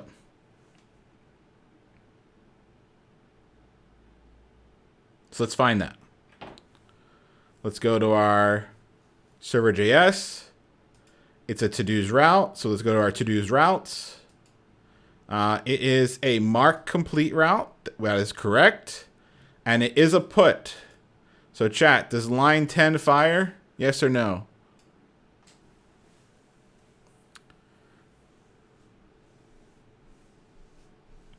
Why dataset, not just data? It's just how it works. It's what we have available to us. Cool, so it works. Let's go to our to-dos controller. Let's go to our to-dos controller and find the mark complete. To-dos controller. All right, here's our mark complete. Nice. Ooh, ooh, ooh, ooh, ooh. Mark complete looks good. Chat, what are we doing here inside of this mark complete? What did we do here? What are we doing? What are we doing here inside this mark complete method?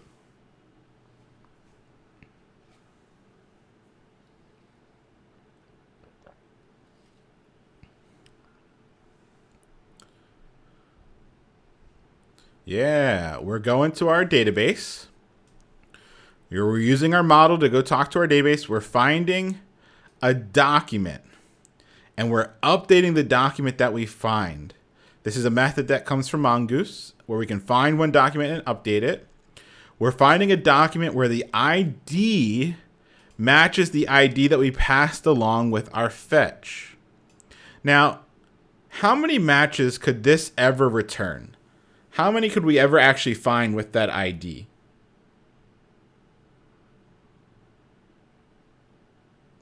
Just one, because remember, when the documents are created,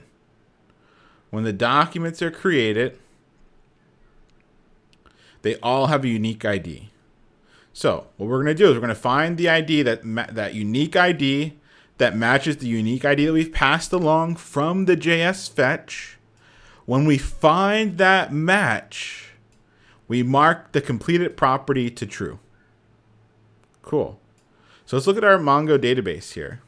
Let's look at our Mongo database.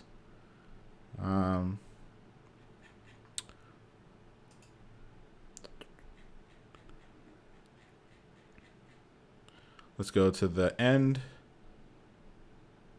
Here we go. Here's Bulbasaur. We can see that it's now marked true. While all the other ones are marked false, we went in and marked this one true because we found a match. We found an ID that matched this ID. And so when we found that matching ID, we knew this was the document that we were going to change. And we were going to change this completed from false to true. Yes, we did. Cool. And then once we were done, what did we do? What did we do when we were done?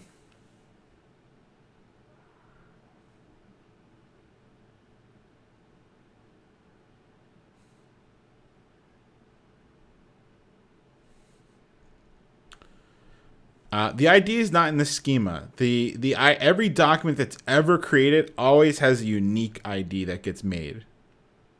So you don't have to have that in your schema. Just every document, no matter where it is, inside of MongoDB always has an ID property. We responded back to the fetch, right? So we responded back to the fetch, and we said, hey, everything went well, and then we reloaded the page. All right, we reloaded the page. When we reloaded the page, we made what type of request? What type of request did we get? When we reloaded the page, what type of request did we make? We made a get, right? So this page refreshed. We made a get. So let's follow the path of the get. We're in our server.js. It was still the to-dos route. So we went to to-dos routes. We were on the main route of to-dos. It was a get. We were logged in. And since we were logged in, we went to the to-dos controller. We ran the get to-dos method. If we look at the to-dos controller, get to-dos method, we went, got all of our stuff, passed it to the EJS. And that's how we were able to see the new updated value here in the DOM of Bulbasaur with the completed class. And therefore crossed out. Cool.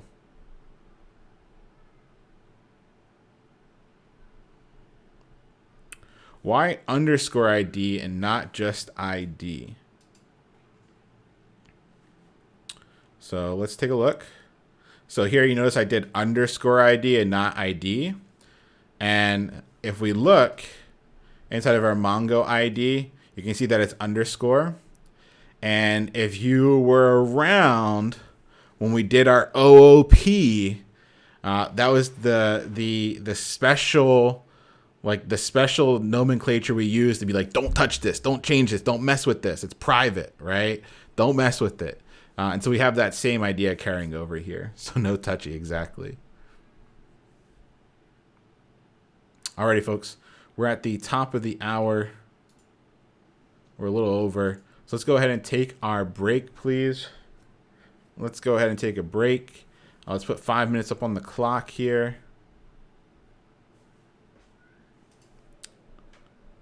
Grab it. Whoop.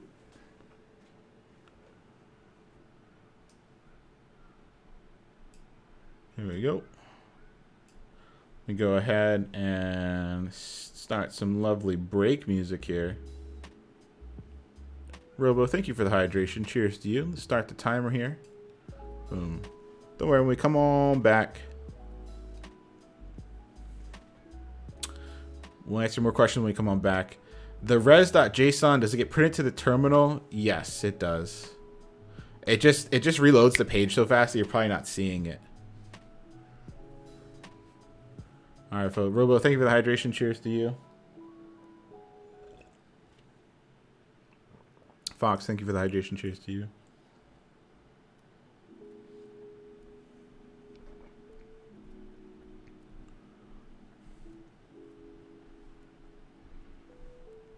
Yeah, Yash, they'd have to refresh to see it.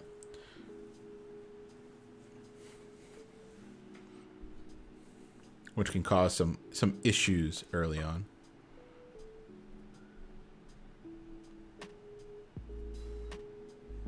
But right now, only the logged in user can see those to-dos, so it's not something you have to worry about. Unless you have like multiple tabs or something weird. Lightning, hey, I appreciate that. Hope you're doing well. I'm going to go ahead and run some ads just so that new folks don't have to sit through them so they can jump right into class. See you all in 3. Take a break. If you're able to, please get up, hydrate, take care of yourself. Look out the window longingly. Give your eyes a break. We'll see you all in 3.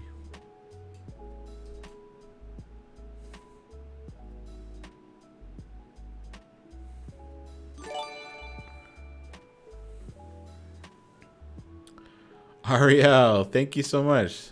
Ariel Speedwagon, thank you for the gifted subs. I appreciate you. Thank you so much. Jazzy, Slayer, Meta, Robo, Carol, all getting some subs. Hey, I appreciate you. How you been? We'll get a little micro emote spam when we get back. I'm currently following the YouTube course. Thanks so much for sharing all this knowledge. Hey, Mahina, that's great. Glad you're here.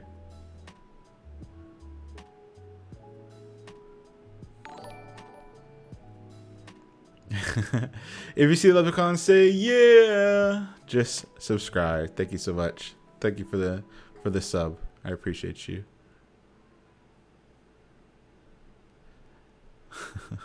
That's my favorite one. That's my favorite one to say. I love it. Thank you so much for being here. Thank you for 6 months. That's wild. I just got a coding challenge next step interview for Nordstrom. That's amazing. Congrats. Google the heck out of it. Imagine somebody's going to pay you a lot of money to find out what their interview process is like. Make sure you ask the interviewer, what's the interview process going to be like? Yeah. Can you talk about header footer files at some point? Yeah, when we make it to the binary upload boom, I am using partials to handle that. Oh, that's awesome. Funny helped with the resume. That's dope.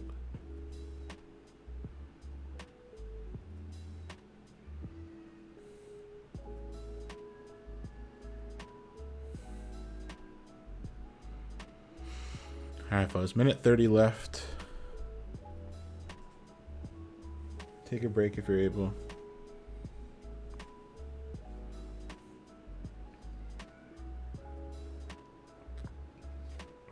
Oh, it is Star Wars Day. May the 4th be with you all.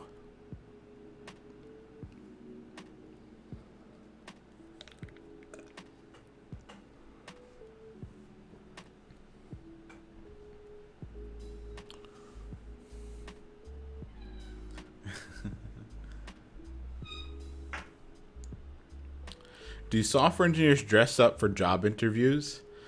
Don't wear a suit and tie. That's going to be weird. Always dress one level over the people that are interviewing you. So if they're in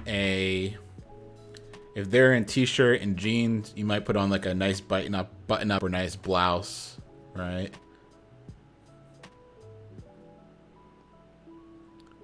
Who's Baby Blue with the Pokemon card redemption? Let's go. We'll do that when folks come back.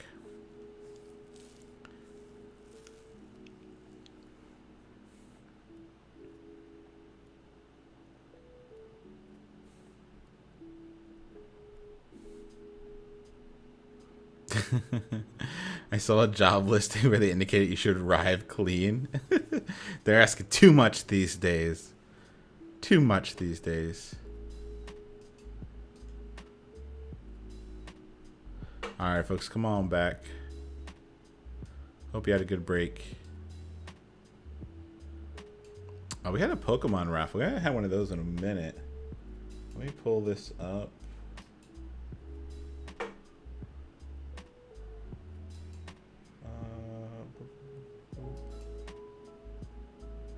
Alrighty. Let's pull this up.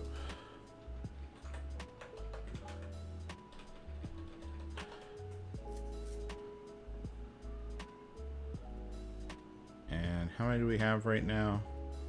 72. So let's inspect.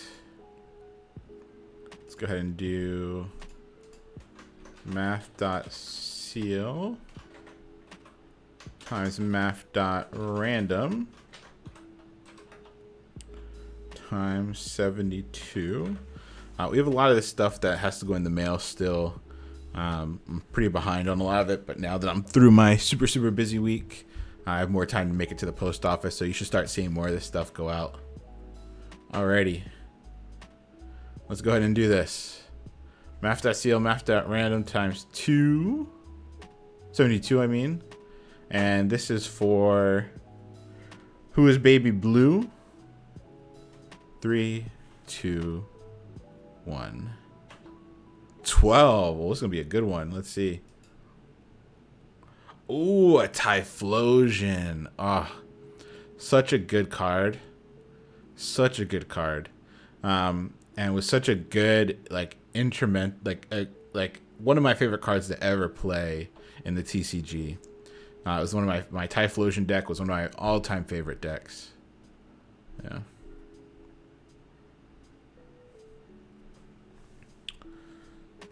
No, the only ones that thank you haven't gone out yet, and only like a small batch of the cards have gone out. Yeah, I'm really behind on a lot of the mailing stuff, but now I'm through the busy stuff. It should be going out soon. Oh, Typhlosion is such a good one. Such a good one. Let me go ahead and mark this off here. Typhlosion goes to 3 to 2. There we go. Beautiful. All right, folks. Who is baby blue? Make sure you send me a mod mail with your address, please. Mod mail with your address, please.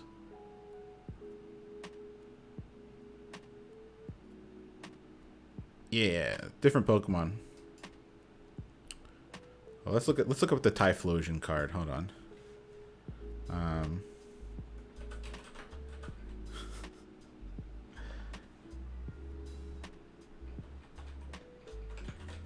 Such a good card.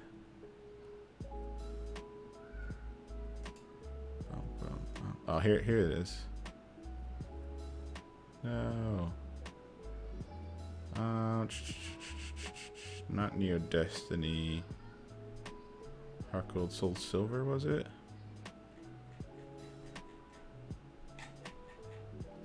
Hold on.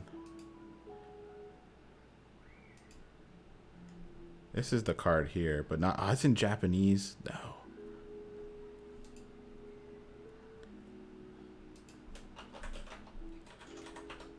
Let's see. This is what you came here for, right? All right. Once during your turn, when you play Typhlosion EX from your hand to evolve one of your Pokemon, count the number of your opponent's benched Pokemon.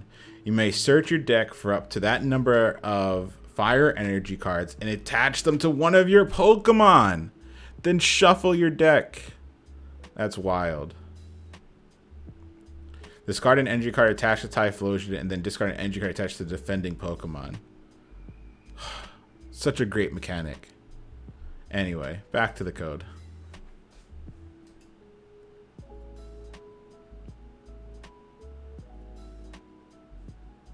Alrighty. Alright, we did the get to do. We did the create to do. We did the mark complete. Mark incomplete's almost the exact same thing, right? It's literally the exact same thing, except it's only targeting the ones that have the completed class, but it's the same thing. So the last thing we have to do is the delete. So let's look at the delete. And let me go ahead and chill the music here.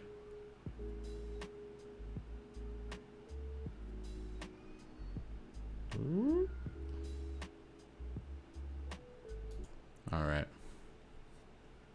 So let's do the delete. Let's delete Onyx here. Onyx is now gone. So when I clicked on delete, what happened? Chat, what happened?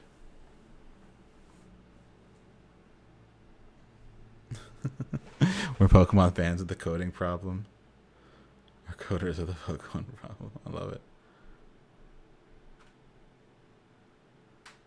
What was the first thing that happened? Yeah, the Smurf snitched. The Smurf snitched. If you're new around here, we used to say that our event listeners were like putting a tiny Smurf on something that was listening for a click. And so that's what we're talking about there. So yes, there was a Smurf sitting on that delete button. The Smurf snitched and something happened. So let's go to our client-side JavaScript. Here are our delete ones, delete button. We add a click event to each of them for delete to do. Delete to do is the same pattern. We clicked on the delete span. We went up to the LI and we grabbed the ID from that LI. Like if we look at our EJS, we're grabbing this ID so we can find the unique to do in our database. We grab that unique ID.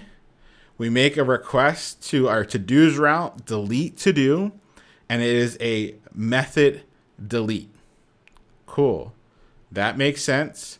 We send along that unique ID. Alrighty, so let's follow this chain. To-dos, delete to-dos. So we go to our server.js. It is to-dos, so we go to the to-dos routes. From the to-dos routes, we're looking for delete to do. It's a match. It is a delete request. So this line, does it fire? Yes or no, chat? Does it fire? Yes or no?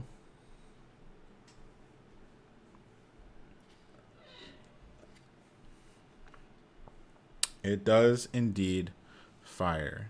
Nice. Cool. So we're going to go to our to-dos controller. We're going to find the delete to do. To-dos controller. Delete to do. And what we're going to do is we're going to go to our, using our to-do model, we're going to do find one and delete. Where does find one and delete come from, chat? Where does find one and delete come from? Comes from Mongoose, exactly. We're going to look for one document where that ID matches that unique ID that came along with the fetch. Came from that JS file. And when we find it, we delete it. Then we respond back saying we deleted it. If we look at our main.js, it'll actually try and console log that response, but the page reloads so fast that you probably won't see it. Right? And so we reload. That triggers the get. The get goes and gets all the new documents. There's one less document now, so we don't see that thing in the DOM anymore because it was gone. Alrighty. Questions about the delete? How we feeling? We got through all the big pieces here, including all the new await syntax. All right, that's pretty cool. Could write some cleaner JavaScripts these days. Questions about the delete? Explain headers. Headers are just information that we're sending along with the request. That's all. So whenever you make a request, you send a bunch of information along with that request. And so what we're doing here is we're sending along with our request, like letting it know, oh, this is JSON. That's all it is. It's just we're sending a bunch of information along with that request, and we could tell it like, all right, what kind of how is the data formatted? What is it? What's coming along with it? But it's just information we're sending along with the request. On Sunday, we console logged that request, and it was massive. There was so much stuff that was coming along with each request, and part of that's the headers.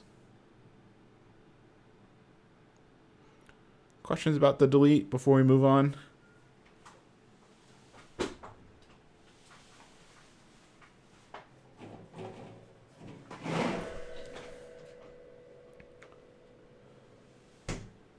How do you scrub headers with soap and water?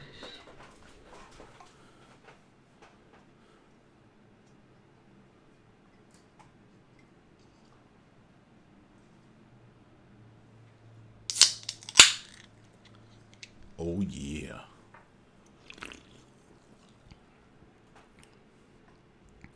One of these days I want to do like the stone cold opening and and knock it back.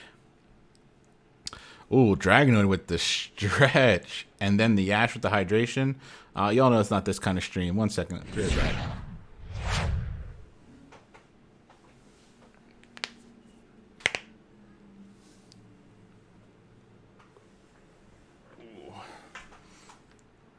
Oh yeah.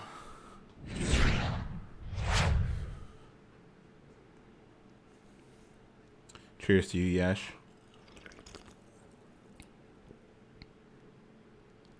Flopsy said, how does this work? Data ID, element ID. So Flopsy, the way that works, let's follow it through. That's part of the Git up here. So when we go and we find all of our to-dos, all the to-dos are in an array. The really cool thing about using Mongoose is what do you notice about Mongoose here? Line 7 is where we get all the to-dos. There's something really different here about when we were using the Mongo client versus when we're using Mongoose here. There's one big thing that we haven't really talked about yet. Anybody see what's a little bit different here? Yeah, Dragonoid. It's automatically an array. We don't have to do that to array business anymore. So what we're doing here is we're passing along to-do items, which is an array of all of the documents, array of objects that we got back from the Mongo database, right? And so that's an array. And inside of those objects, inside of each of those bits of information that we're passing along, if we go and look at them, right? If we go ahead and we look at each of those pieces of information, you're going to see that each document has this ID property. And that's unique. Every document has its own ID. So that's how we can have multiple to-dos that have the same values, but they're still treated uniquely, right? And so what we're going to do is when we pass that array of information along, as we start to build out our LIs, we're plugging in that individual ID. The element, right? We have our for each here. The element's going to run once for each element in our array. So wherever we see EL, it's like each one of those documents. And so we're going to grab the ID property off of that document and put it in this data ID. And the reason why we do that is so that we know that each LI is unique. Even if it has the same to-do item, it's a unique LI that we can grab. And then we can use this to our advantage to figure out what things to mark complete, what things to delete, what things to do. And so that's just how we keep it unique.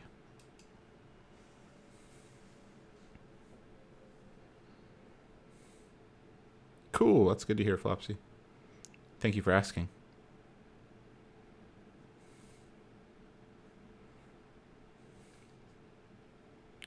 Oh, I said when we came back, I want to make sure we do it. Can we get an emote wall for Ariel and Crumb and Cookie and everyone else that has gifted subs today, please? I'm going to throw mine up too. I appreciate y'all.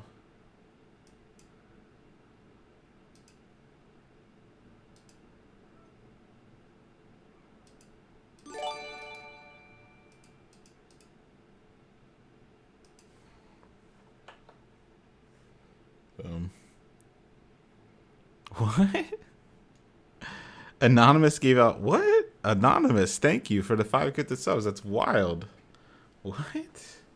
And anonymously too? Thank you. I appreciate that. Thank you so much for being here, and thank you for doing it anonymously. That's wild. I appreciate you. Thank you so much. Everyone else that subbed, cheered, everything today, I appreciate it. Thank you so much. Thank you all for being here. And everyone that's here in chat, typing away, asking questions, thank you. I appreciate y'all too. Alrighty. I'm feeling good about this. I'm feeling like we might have an idea how to do Gets, post, puts, deletes. We might have a little idea of how to do our CRUD functionality, even with the newer ES6 syntax. Why do we have to define delete to do in controllers and our public main.js? Well, the main.js is where we're triggering the request. So we're making that request. The controller is always going to have to be the one that's listening for those requests and knows what to do. The controller knows what to do when it hears different kinds of requests. But it was the main.js, that client-side JavaScript, that actually made the request. One's making a request, the other is like listening for a request and knows what to do.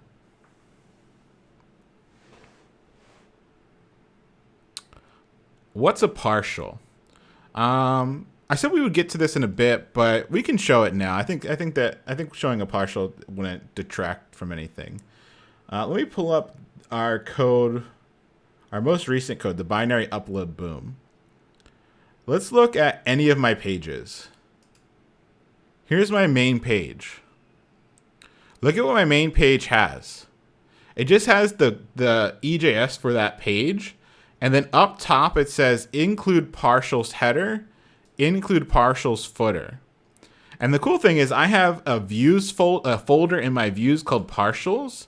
And I have a header that has all of my header content, including like all of like my my links to like my CSS, my font awesome, Bootstrap, because I was using Bootstrap. So instead of having to like copy and paste this over and over and over again, I can just include this partial in any one. Like I look at any of my files. It doesn't matter what one it is. I'm using that header partial on each of them. Yeah, that's all. So it just enables you to like save a lot of time and not have to like retype stuff or yeah.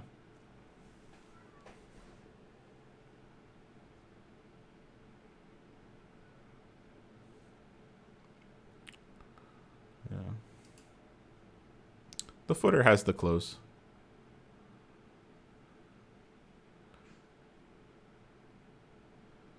You can do conditional logic telescope if you want to, or just not include that partial. It's up to you. You can include a different partial. You can have multiple header partials, but you can also do like conditional stuff inside of it as well.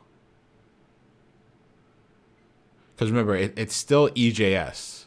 So it's still EJS, right? Just because it's a partial doesn't mean it's not EJS. Yeah. So all of our JavaScript goodness is still at play. So yeah, so that's a partial, just because folks were asking about it. All right, what I want to do now that hopefully the hey Carol, hopefully now that things are making sense a little bit more, I want to talk about the authentication. Can you split inputs for a MongoDB object over multiple EJS pages? Can you split inputs for?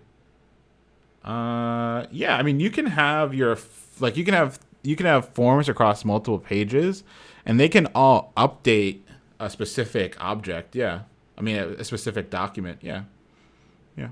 You can just listen for those requests and do whatever you want. It's gonna be up to you to have a controller that's doing those things though. Cool. All right, let's go back to the slides for a bit here, and I want to talk about our application in terms of authentication. Let's talk about our application. Let's talk about our application in terms of authentication. You know what I'm saying? I put the glasses back on bad. That was close. I almost got it. Almost got it. It was close. Getting there. Just practicing for the OnlyFans, you know. You gotta give it a little taste here and there, you know. Let's go ahead and do a YOLO real quick, just so people can get closer to that OnlyFans. So let's go ahead and open up the inspector here.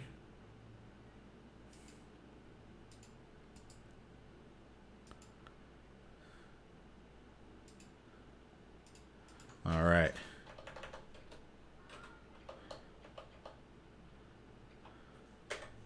Here's our YOLO. Here's our YOLO. Can I do a prediction that's more than 2 values?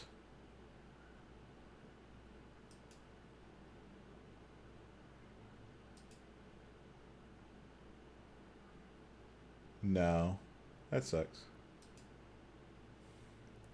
All right. Here's the prediction.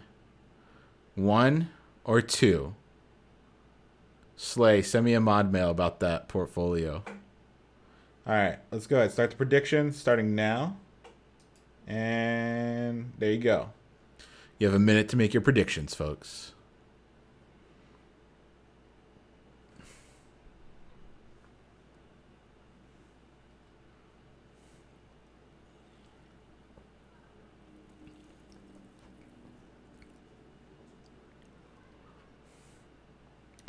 Oh, y'all. I don't know. Sunday, y'all were wild and you were throwing points around. Today, y'all a little conservative, huh? You were there was racks on racks on racks on Sunday. We were like 300K each side. It's because we learned. We lost them all. 30K on this one. Let's go. Think got like 20 seconds left. Tell me. Yeah, like 20 seconds left to get it in. I lost a lot on Sunday.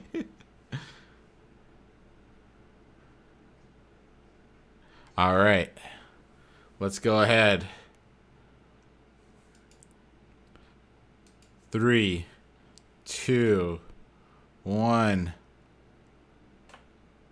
Boom. 2 is the winners. 2 is the winners. Let's go ahead. Let's plug it in. Choose outcome. You got. Y'all got. All right. 2's won it. Completing the prediction. Complete prediction. Boom. There you go. You got your points. Who won the most?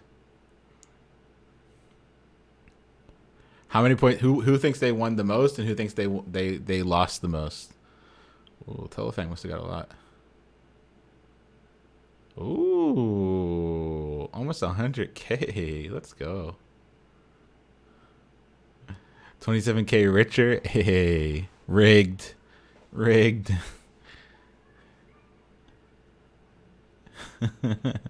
I did get got. Run it back. Maybe we'll do one at the end. Alrighty. Cool. So you only gotta hit 3 more YOLOs. There you go. I didn't learn anything from Sunday.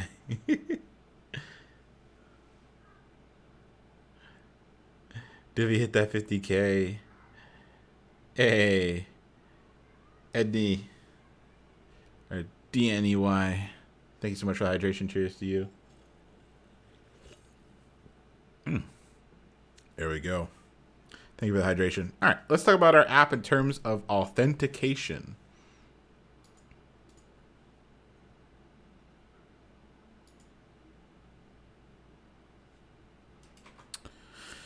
All right, so we looked at our app. We were able to log in. We had these logged in users.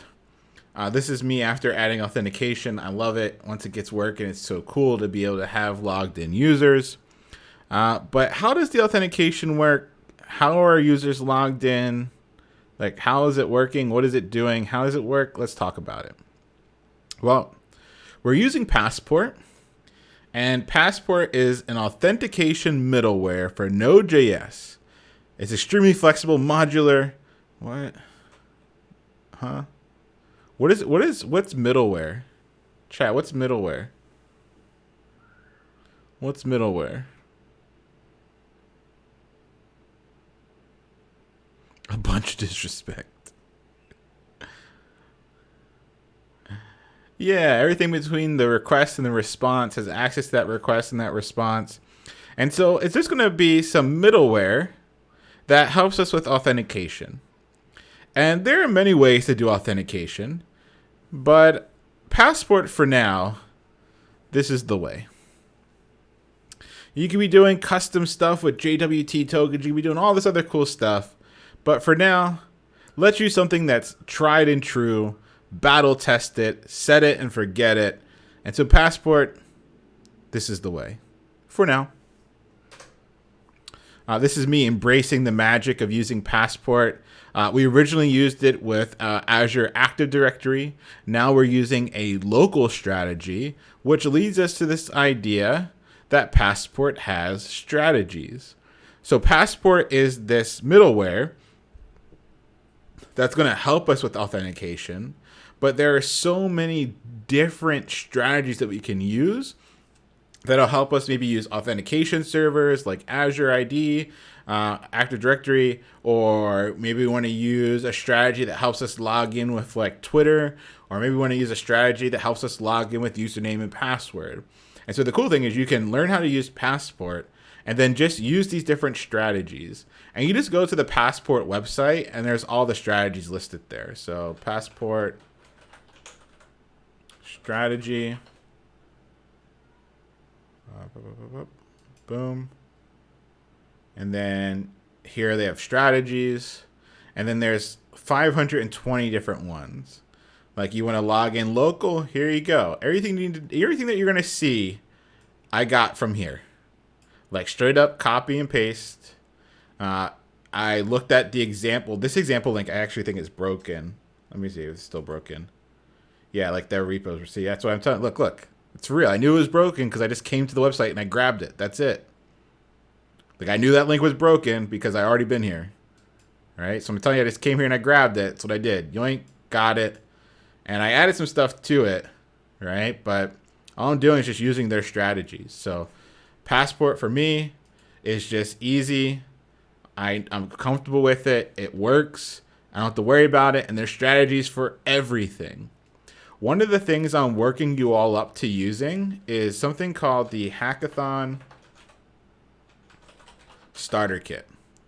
I love this for people building out like their 100 hours projects because it comes with everything already. Not this one. What is this one? No. This one. Here we go. Has everything you want in it. Is this live? Yeah. So if you, let me just, I'm behind a VPN. All right, let's create an account or log in. Look at all these things they already have set up. Look at this. You can log in with Google, Facebook, Instagram, Twitter, LinkedIn, Twitch, GitHub, Snapchat, or email password. All right, so we're building up to being able to use this.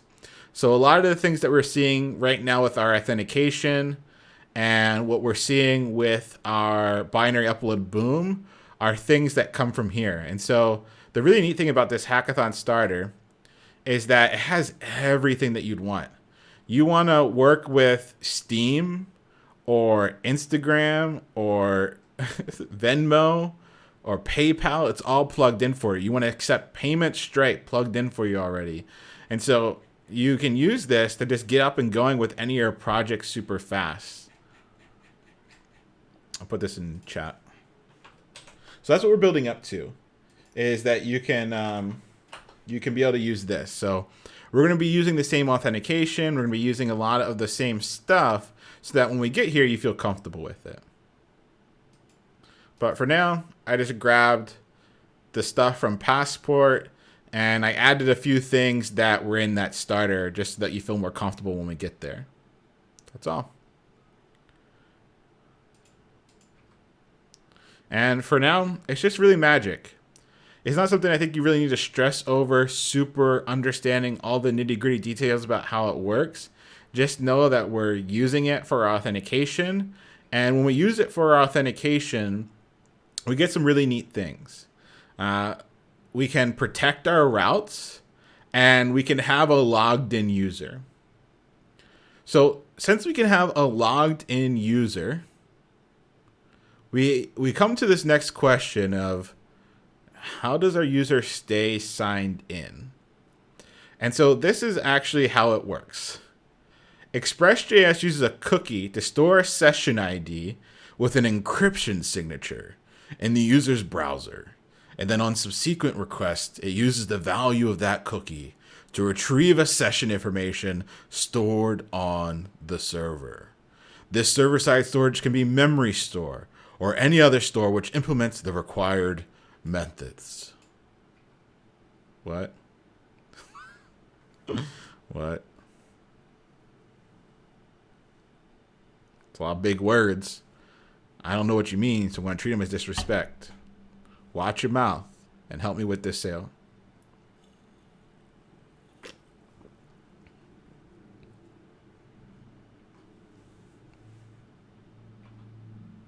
Cool. Let's break this down. Uses a cookie to store a session ID on the user's browser. That means when our user is logged in, we're putting like a file on their machine so that we know who they are. So that's what we mean by that. Like the client has like a cookie, like a file that helps us identify who they are. Cool. And then on request, it uses the value of that cookie to retrieve a session. So whenever a user is logged in, we have a session that's running. And this session is all the data about the logged in user. So the cool thing is once somebody logs in, we create this session, and the session stays running, right? Until they log out. Now, where you store that session information is really important. You can store it just directly in the server memory. You can use some other tools that kind of are a little bit different, or you can store it in your database. So what we're actually doing is we're storing all of our session information in our database. And the reason why we do that is because if we're storing it like on our server memory, as soon as like we restart our server or something happens while we're developing, that session won't be there anymore. But since we're storing all of our session information in our Mongo database, we can restart our server and the user is still logged in. Like, look, hold on, watch this. Hold on, watch it now. Cool, we're good. We're on that to-dos route. We're logged in. Server's done. I go back, I refresh. I should get an error because my server's not running. Now I restart it. Server's running. And look at me go. I'm still logged in. I'm still in John's evil account. And it's because my session wasn't stored on the server's memory. It's stored in the database. So I can stay logged in. And that's beautiful. That saves us a lot of time. You know? So we know that the way the authentication works is that the client has a cookie and we have a cookie that matches our session. And that's how we keep people logged in. So let's find the cookies. If we go to our app, where the heck's my mouse? I lost my mouse. What? Did my mouse die? My mouse died. What?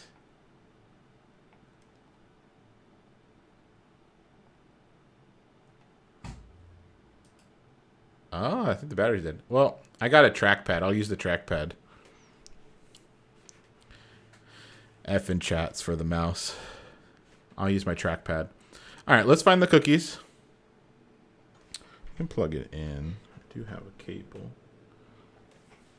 Let's find our cookies. Go to our document here, inspect. We can go to our application and we have this cookies file and it's legit like a cookie. Like you see it, it's there and it has a value. It has a value that represents the session. All right. No, it's dead. Yeah, I tried to reconnect the Bluetooth. It's just dead. That represents that cookie that represents that value, so we can figure out who's trying to be logged in. So there's that cookie, and let's go ahead and find the store. Let's go ahead and find the store. And so the store is in our Mongo database. So if we go up here, We go to our collection. You can see we have this collection of sessions. All right. This collection of sessions, and it has all the session ID, including the cookie that it's trying to match. Like, let's cool.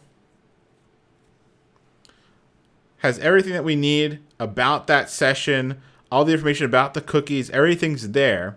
And so we have our session information stored in our database, and we have the cookie stored on the client. And with these powers combined, we can have our logged in users. So that's how it works. Like I said, you could nerd out about this stuff and like figure out all the details, but it's really just, all right, user logs in or signs up, we create a session, we have some information stored on the client, we have some information stored on our end, and that's how we're able to see who's logged in. Once we have a session going, we have this beautiful new object that we can use whenever. And it's this rec.user object. Whenever there is a request, right? Whenever there is a request, we're sending all this information about our users. Now, our information is a little bit different because we're not using the Microsoft anymore. But every single time we make a request, we're getting all the information about the logged in user that we can use. Does Passport Code automatically create the sessions collection in the database? Not unless you sell it. Not unless you tell it to. So I'm going to show you how to do that in a second. Cool. So our users are logged in. Why does this matter?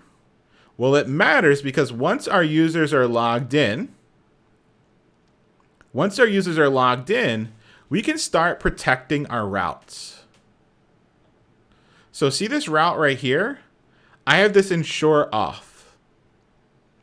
What this enables me to do is it says, hey, you can only do this if you're logged in. That's what ensure auth is doing. Ensure auth is making sure that we are logged in, right? So if we're not logged in, we can't get to this controller. That's beautiful. That gives you a lot of power to your applications. So it's all about that ensure auth, baby. And we have this MVC stuff that we'll come back to in a second, but there's also more, right? It's not just about protecting routes. If we have logged in users, well, we already saw what we can do with logged in users, right? We can make all of our dreams come true because once we have logged in users, we can go and get only, say, documents tied to those users. Or we can, when we create a document, say, hey, this specific user created that document. So not only can we protect routes, but now we can start storing and retrieving information specific to one singular logged in user. Cool. So now we've seen all that. Let's step through all the code and how this is actually working. Okay.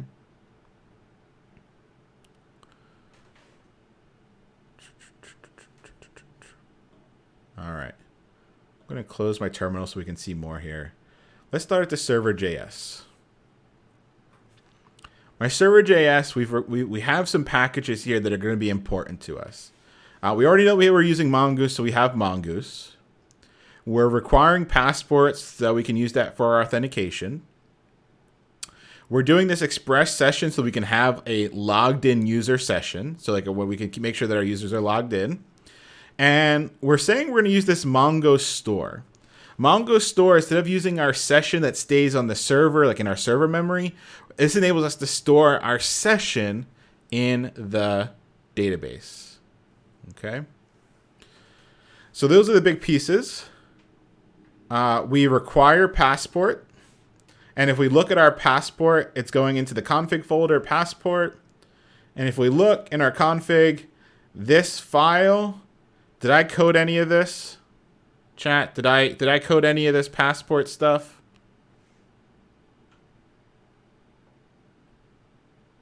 No. I just grabbed everything from the local strategy and plopped it in. So plopped it in from the documentation, added a few pieces to it from the hackathon starter just so it doesn't look too scary when you get to that point. But yeah, so I didn't code any of that. I just grabbed it from the docs and pasted it in. And I'm requiring it here. I'm connecting to my database. And then here we're setting up the session. And so once again, this is just copy and paste. I looked up how to do the session from the documentation, and it gives me all of that, except I changed one line, which is line 31, where I changed the store. I changed the store to be the Mongoose store. Keyboard cat is just what was in the documentation as the secret. So technically, your session should have a secret so that nobody can figure out your session. And the default secret that they use is keyboard cat. But you can call that whatever you want. It doesn't matter. It's just it's kind of like it's just like a way of making sure your sessions are yours or unique, right? And then the default store is storing in memory of the server. But for me, I'm using this Mongoose store. And once again, I didn't remember how to do this.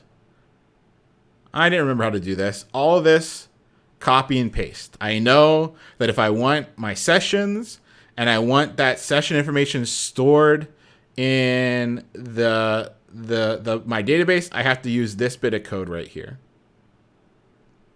Cool. And then I have my Passport middleware, just setting up my use of Passport. Once again, it's just something that when I went to the documentation, they said to use it. So I plugged it in. And that's setting up everything. I set up all my Passport and everything for it. Cool. That's it. That's setting up Passport. I now have Passport enabled, and I have my Mongoose store, meaning that my sessions are going to be stored in my database. And like I said, most of this was not like me coding it. I went to the documentation that I showed you, grabbed it, copied it, pasted it. That's it.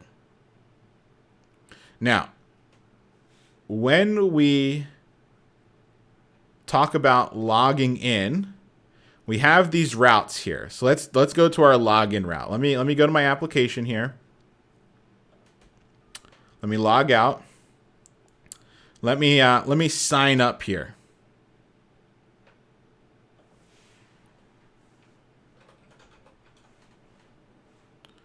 Passport's good for everything. Yeah. Yep, it's the stuff I'm showing you is like what I would use to build real applications. Yeah. Outer Space, they could have all had ensure auth on them. They don't, just so that I could show you that you don't have to have it always. Bulba at bulba.com. Given a password here. Cool. All right, so I just signed up. So, chat, what route was I on? Oh, my mouse is back. Weird. No, you can see like the battery's almost dead. What was the route that I was on? What route was I just on? Doing my sign up. Yeah, I was on sign up. So let's go ahead and all right. So / is all my main routes. Let's look at our main routes here. One of those routes is sign up. Great. So this one was easy. We just got the sign up page, right? So if we go to our auth controller and you'll see a get sign up. Here it is. Get sign up's really easy. If you're logged in and you're trying to go to the sign up page, it redirects you to the to-dos. But if you're not logged in, it just gives you the sign up page. That was easy, right? And then I submitted, right? I submitted that sign up form. So let's go back to our main routes. And when I submitted that sign up form, what type of request did I make, chat? When I submitted that sign up form, what type of request did I make? It was a post. And so if we look at our EJS, You can see that the action is sign up. Great. And it was a post. So let's look at our auth. Oops, sorry. Let's look at our auth routes here. Main routes, sorry. It was a post on the sign up route. So that looks good to me. So this auth controller would run and auth controller post sign up. So let's go to our auth controller. Obviously, not obviously, but our auth controller is our controller that's handling all of our authentication, whether it's login or sign up. Cool. So here we are. Somebody just submitted a sign up form. And so here we're in the post sign up. And this post sign up has a lot of fancy stuff in it. Now, would you code this out? Maybe. But this was me just really kind of like looking at the docs and looking at how Hackathon Starter Kit did it and just really following the docs and their example to get where I was. So what I've done here is I have all this stuff right here, which is just validating the info that was just sent. So we submitted that form, right? Right? I submitted that form, and the first thing we're going to do before we create a user and we sign up that user, we're going to make sure that did they submit an email? Did they submit a correct password? And so what we're doing here is we're checking all of this stuff. Right? All right. So we look at it. We say, all right, we just passed in an email from the form. Was it actually an email? Because if it wasn't, we're gonna send a message saying, please enter a valid email address. Then we're gonna check the password length. Was it 8 or more characters? Because if it wasn't, we're gonna tell them, hey, it should be at least 8 characters.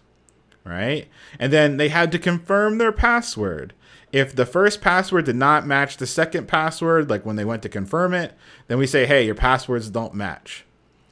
If any of these are true, we send them back to the sign-up form with those errors. That's all we're doing here. All we're doing is just saying, all right, the form you just submitted, are there any errors here?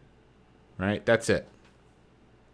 Now, if there are no errors, we get to the meat and potatoes. We get to the point where we're actually creating a user. Let's look at this. What am I using here, chat? What am I using here?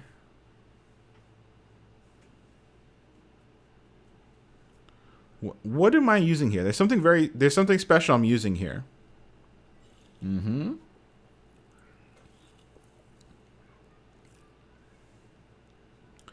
I'm using the user model.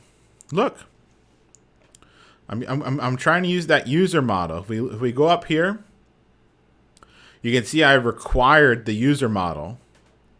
All right, I required the user model. So what I'm doing here is I said, all right, there were no errors. There were no errors. So let's go ahead and create a new user. We're going to pass in the username from the form. We're going to pass in the email from the form, and we're going to pass in the password from the form. Then, before we save that user to our database, what do we do first?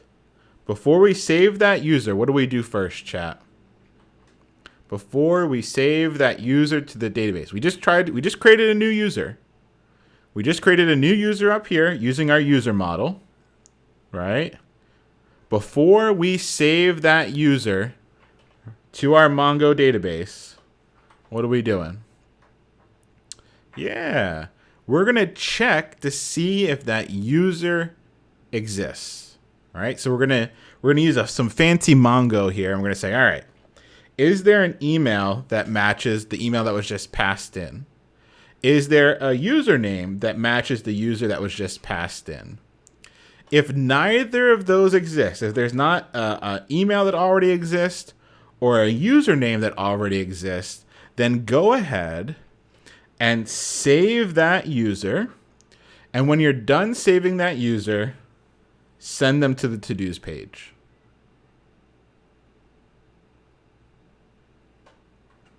Now, I know this file can look pretty scary, but the real thing is you're just going to use this whenever you need to create a user going forward. If you ever want to create a application that has local authentication, meaning email and password, here's the file you're going to use. That's it. You can copy and paste it if you want.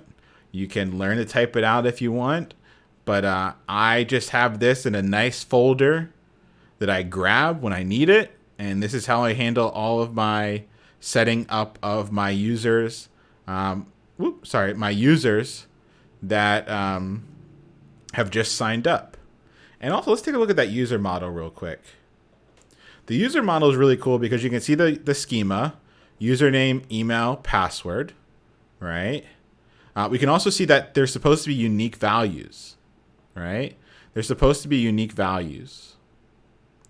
So if somebody comes to my user model, they know, without having to look at my database, they know that I'll never have two usernames that are the same or two emails that are the same.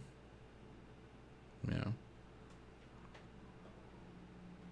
How could you validate if it's a real email?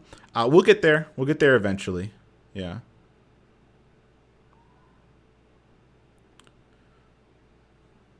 Yep. So we validated that's an email, but we haven't done like email validation. Like we haven't like sent like an email to them. Give me like your click this link. We haven't done that. That's just something we plug in as well. Cool. Now something that we see here, and is definitely something that I did not code, right? This is something I grabbed and pasted from the docs, is our user schema has this lovely method here that salts our passwords using bcrypt. So we don't actually ever store our passwords in plain text. We have hashed our passwords. And when we look at our users in our Mongo database, you can see that it's not like a normal password. Look at that. That's fully hashed, meaning if we ever got and somebody got full access to our database, they don't have access to people's like real passwords that they could then use somewhere else. Yeah. Boop. And there's also this like compared password just to make sure that the password they typed in is the password we have stored in our database using bcrypt again. And so once again, did I code any of this? No. I am not a cybersecurity expert. I do not trust myself to code this. And so I use the standard straight from the docs, how to use bcrypt to hash my passwords. And whenever I'm starting a new project, I use this same exact user model, and I make sure that whatever data I need tied to a user goes in this schema, and that's it.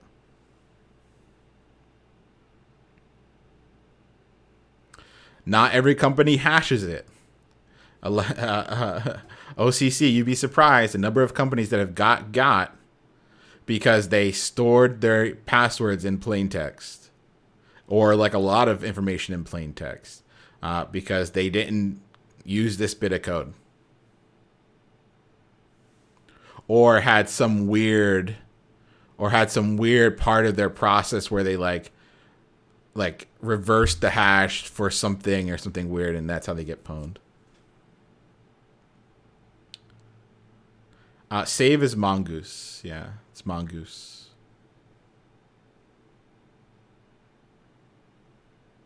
Why would they not hash? Because they are dumb.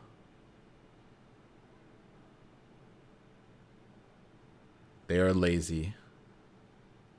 Or like I said, they might have like a more complicated piece of code where they thought it was doing the hashing, but it wasn't. Yeah.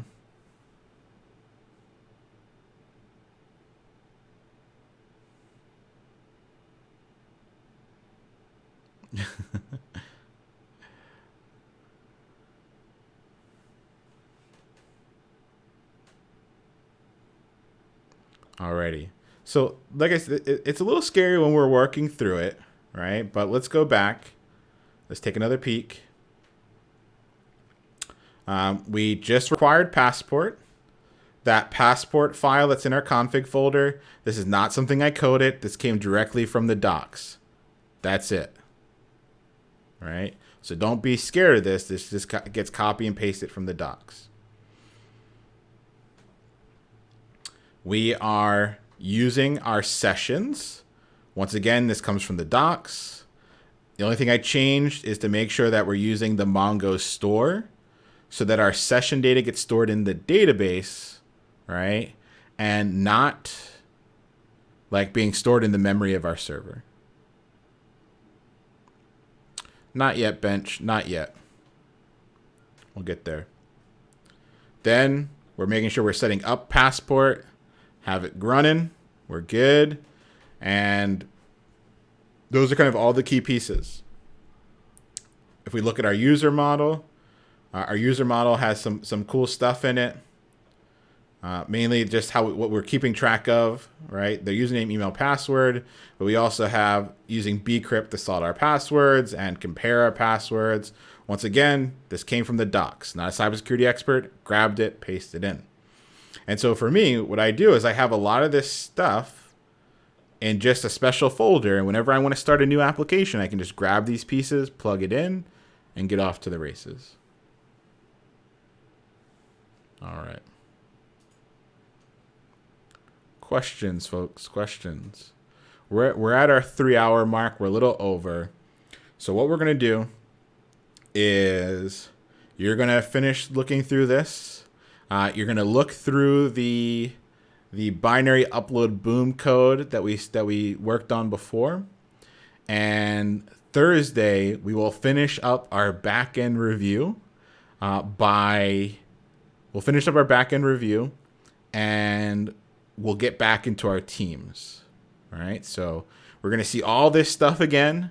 We're going to see all this passport stuff again. We're going to see the method override stuff again. And so maybe we'll take like the first hour of Thursday's class, finish up by looking at the binary upload boom, talk through that. And then we will get back into our team. So you have a little bit more time to finish up your team project, and it'll all be due Thursday. All right, folks, let's do a raid. Let's get some channel points coming your way. I know you lost some from the YOLOs, so let's make sure we can get you some more channel points.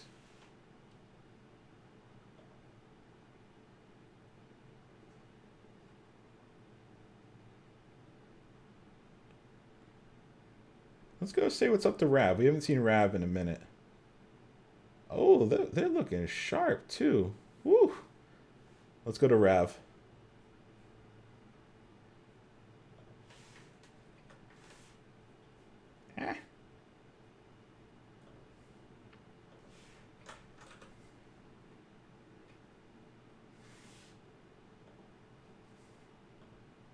Alrighty, folks. This helps so much. Hey, I'm glad to hear it. Hope you had a really fun reviewing on Sunday. Reviewing today. We'll get a little bit more reviewing on Thursday. And we'll get working back on our teams. Let's go over and send Rav some love. If you haven't given them a follow, give them a follow. They're in our community helping folks all the time answer questions. They're one of us. So let's go to that raid and say hello. See y'all over there. Peace.